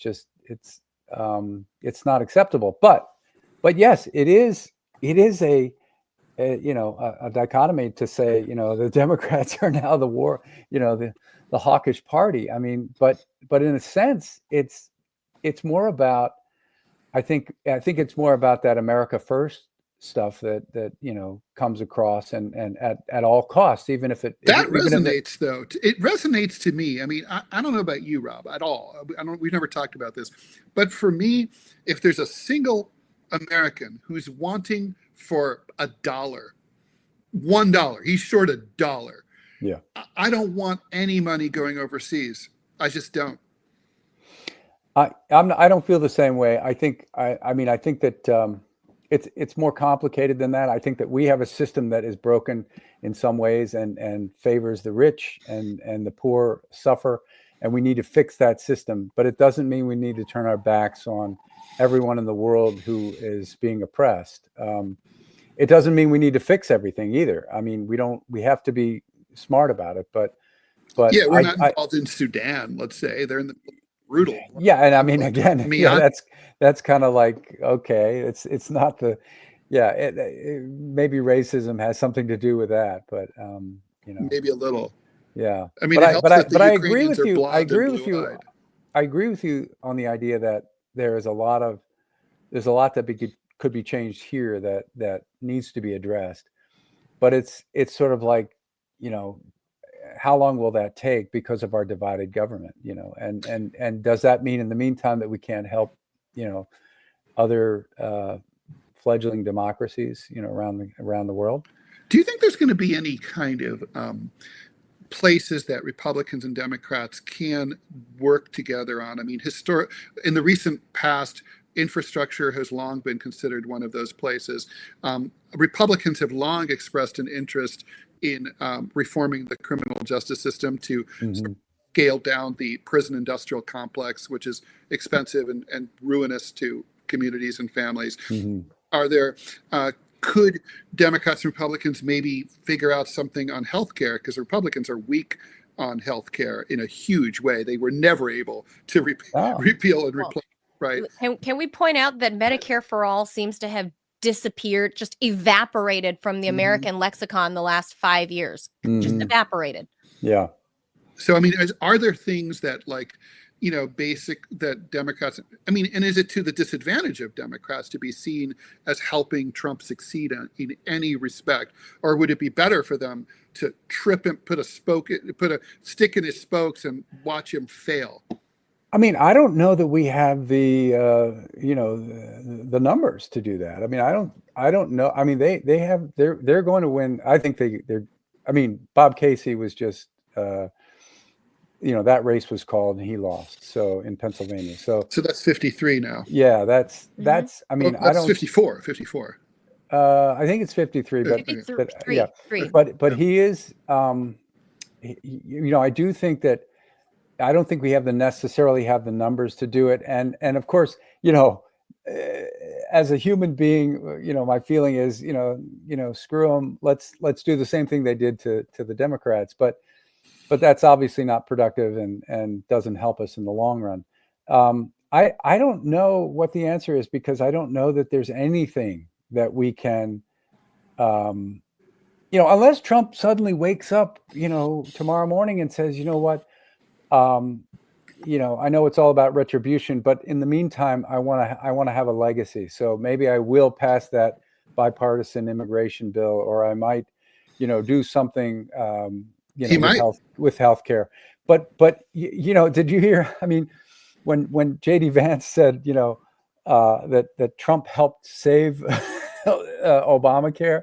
I mean, maybe that's what he'll do. Maybe he'll say, I want credit for saving Obamacare, so I'm gonna make it better. I mean, but I doubt it. I just don't see that happening. But yeah, I mean, whenever there's a way to compromise on something, I mean, I think it moves the country forward. I do. And so if there are reasonable things that the Democrats can compromise on with the Republicans, then sure. But I have a feeling we're going to see a slew of bills that are, anti-trans, anti-immigrant, anything progressive. So I think it's not going to be good. Rob, what do you think? And we'll let you go after this. I mean, are you really? You said you've expressed in the past like concerns that, Trump is an authoritarian, maybe a fascist. Democracy was really I don't think from reading your work, which I do, like I always read your work, that it's an exaggeration to say that you really believed that democracy was in danger under a second Trump restoration. Do you still believe that? And if so, how exactly would it go down? I mean, I think about I'm a student of the rise of Hitlerism. He came to power electorally, and he was legitimately appointed by the president, Hindenburg, and he became prime minister, formed a government. But right away, within 6 to 12 months, he started moving to acquire absolute power over all the machinery of government. By 1934, it was pretty much done. How would it look here? Because we have so many checks and balances. You have divided government. You have a deep state infrastructure. You have the courts. And then, of course, the media and all. There's lots. The media is an enemy. So, I mean, like, what? I don't think how would that go? I don't think it would be overnight. I think it would be a slow degradation. But I think that if you have even one of those branches of government that doesn't check the other, like the courts, for instance, you mentioned the courts. I mean, he's put so many judges on courts now, including the Supreme Court, as we've seen, that what really are the checks and balances? And he's also been given a free pass to do any crimes he wants to do now from the Supreme Court. All the stuff just went poof. Yeah, yeah. All of his other trials are gone, and he can start to do new things. I mean, he can. I mean, he joked about putting Liz Cheney in front of a firing squad. What's to say? I got to push back on that one. That's not at all what he said. What he said was, say, let's put her. Yeah, what he said was, you like war so much, let's put you in a war and see how you like it, basically. Right. Oh, okay. All right. But the gist of it was, let's point 9 guns at your face and see how you like it. I mean, that to me is a firing squad. But no, but I mean, he wasn't saying he wasn't issuing a death threat to Liz Cheney. That's my whole point. That's how Joe Scarborough and Mika Brzezinski characterized it, but that if you listen to his what he actually said was he used it as an example to say, if you point guns at anybody's face, let's see how they feel about it. So you can replace Liz Cheney's name. It was part with of a rant. anybody, really. It was also a rant where he talked about people in climate-controlled offices in Washington sending basically in your ivory tower out to be killed, okay. and how easy it was. Ivory Yes, tower I only heard the isolated clip, and so I don't know what the full thing was. But I did hear him also say that you can shoot through the press, and I wouldn't have a problem with that. So right, that's not cool. Yeah, I mean, he's basically saying it's okay. Well, he says lots of things that are not to shoot cool. the press. So yeah, I mean, I think there's so many things that he said, and then some of them it's just a matter of whether he will act on any of these and how soon. And Rob, we have a viewer question for you. Sure. They're asking how Democrats define democracy. What is democracy to a Democrat? Well, I mean, I can't speak for all Democrats, but yes, today that's your position. You have to now. Well, I guess I could make it a personal thing for me. As a quasi journalist and cartoonist, we all depend on free speech and the ability to criticize those in power. So democracy is, to me, that's a benchmark of it, that you can do that and not feel like you're going to be punished or go to jail. And I also think that just when all three branches are checking each other, and there's some sort of legal and ethical accountability. And I think that it just means that we maintain our freedoms as Americans, and I don't know how else to put it, but that's what I think is definitely in jeopardy. At least one Democrat's definition there. Right. And also it's if you look at an autocracy, for instance, I mean, that's what Trump keeps talking about. He wants to be able to punish people that disagree with him. He wants to be able to have all of his generals do exactly what he wants at all times. That's not a democracy. Wait, I want to push back on that. Isn't it, though? I mean, civilian control of the military is a fundamental basis of the American system. It always has been. I mean, the military. Yes, but the military has the right to not go along with things that are unlawful, and what Trump wants is to continue to do things that are unlawful. But yeah. So I didn't come prepared with my definition of democracy. So let me ask you just a viewer question. Let me ask you a cartooning related question, sure. And then I'll let you go. I know I promised to let you go earlier. Very quickly though. So so obviously you were a huge anti-Trump voice in political cartooning, and so much so that you came to national prominence even more in 2018 when the paper got a new publisher, and the publisher was not a new publisher. The publisher is the same guy I've worked with for 25 years, and he loved my cartoons. But we did notice that he was a Trump fan, and my editor actually quit over it because he didn't want to endorse Trump. And but he kept trying to get me to do Trump friendly cartoons, and I wouldn't do it. It wasn't like he said, if you don't do it, you're fired. He never said that. He just let me do whatever I wanted, and then he would grouse about it to the editor. But then he finally hired a new editorial page editor who was sort of the hitman. He was the one who was supposed to come in and put me in line. And that's when things got dicey. That was in March of 2018. I lasted 3 more months. I had, usually in a year, I would have 1 cartoon killed. I had 18 cartoons killed in that 3-month period. And the last 6 were all in a row. And then eventually I was fired. But no, it's the same publisher. He's still there. I mean, it's the same guy that hired me. I mean, it's bizarre. It just shows you the power of, he's another sort of misunderstood rich white guy, from Ohio and from Toledo.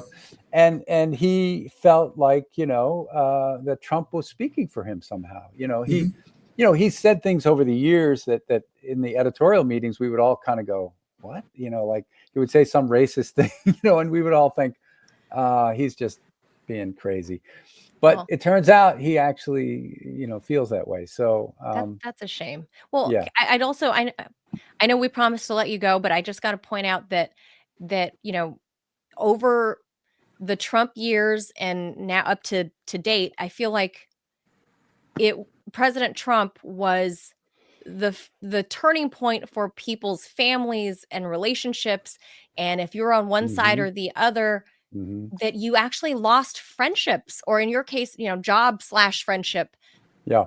Over that lasted decades prior, that through all the turmoil of, the Iraq War, Afghanistan. Yeah. And suddenly we had Trump, then we had COVID, and it seemed to break people's relationships apart, and the fabric of your friends and family just ripped apart because, and I'm going to put this on both sides, like either the Trumpers, the MAGA people absolutely just loathe the other people on the left, and then the people on the left just found the Trump people disgusting and whatever. And the humanity has just been erased from our social fabric. To the point people are not going home for Thanksgiving anymore, right? Yeah, right. Well, one good example is I belong to and Ted does too, the Association of American Editorial Cartoonists. And every year we would gather and we used to be able to just hang out with 10 of you guys. Yeah, we used to hang out with conservatives and liberals, and we were all in the same room. We all appreciated what the other people were doing. We didn't disagree. I mean, we did disagree with them, but on the issues, but it was never a contentious thing. And now it is. I mean, it's like, they don't come anymore to these conventions, or nobody wants to talk to each other, because it's just too, like you said, I've lost several cartoonist friends over Trump. I mean, I just can't. It's too fraught. Yeah, it's too fraught. So obviously you're freedom means nothing left is another word for nothing left to lose. You don't have your Post-Gazette job anymore, so you lose. How do you plan to? You've been unburdened. Yes, that's right. Well, people have said that. They've said, like, hey, your stuff seems more on edge now, but so that's good. That's good. That's what we're supposed to be doing. Right. Rob, do you plan to do it? Just keep on keeping on, or do you think you might have a different approach? Like you have to come after Trump harder, or is it more about his supporters, or is it about maybe, I don't know. I mean, I'm still reeling a bit from the whole election, and I'm doing my post-election cartoons, and so I'm thinking more about that. I haven't really thought about, what's next, but I mean. I mean, people are in despair about this. My wife Sylvia, her, she's ready to leave the country. I mean, she is literally saying she can't. This is too much. She can't handle it. So that might be my next move, is to go to France and draw from there. You'll be eating better anyway. Yeah, that's right. All right, Rob. Thank you so much for joining us. Nice to meet you, Rob. Yeah, nice to meet you too. Please come back again soon. Rob Rogers is the former editorial cartoonist for the Pittsburgh Press and the Pittsburgh Post-Gazette. He's twice been a finalist for the Pulitzer Prize. You may have heard of that. He was fired from the Post-Gazette in 2018 for cartoons that were critical of Trump. In 2021, he won the Herb Block Prize issued by the Herb Block Foundation. Herb Block being, of course, the famous, brilliant cartoonist for the Washington Post. And he would be turning over in his grave right now. What's going on at the Post? No, that's true. Yeah, no, I mean, it's crazy. He worked in the same office from 1929 until he died in 1990 or 1991. I mean, and so apparently, I never got to visit him there, but apparently, no, I think he. Is that not true? Didn't he die in like 99 or 2000? Maybe that's right. Wow. I can't remember, but yeah. But that office apparently had like, sediment of old crap. Well, when I went to visit him there, yeah, I mean, he had like, you could see like old sandwiches sitting amongst the files, and he had stacks of like newspapers and files. He would scary. Yeah, it was frightening, but super fun sight. But it was fun to see him. But All right. All Well, right, thanks, Rob. Ted. Have Keep a up the good work, and Take care. thanks for having me on Thank your you. Let's podcast. tell I'm honored. everybody who wants to follow Rob's work, go to robrogers.com. Are you on the socials also? I am. You can follow me on Twitter or Facebook, either one, and Instagram too. Cool. And Instagram is good because you know, I have several freelance clients now that I post the links for most of the stuff, but you can't do links on Instagram, so you actually see the cartoon there. Love it. Very so there cool. you go. Yeah. All right. Thank All right. you, Rob. Take care. Thanks, Rob. Thank you. Take care.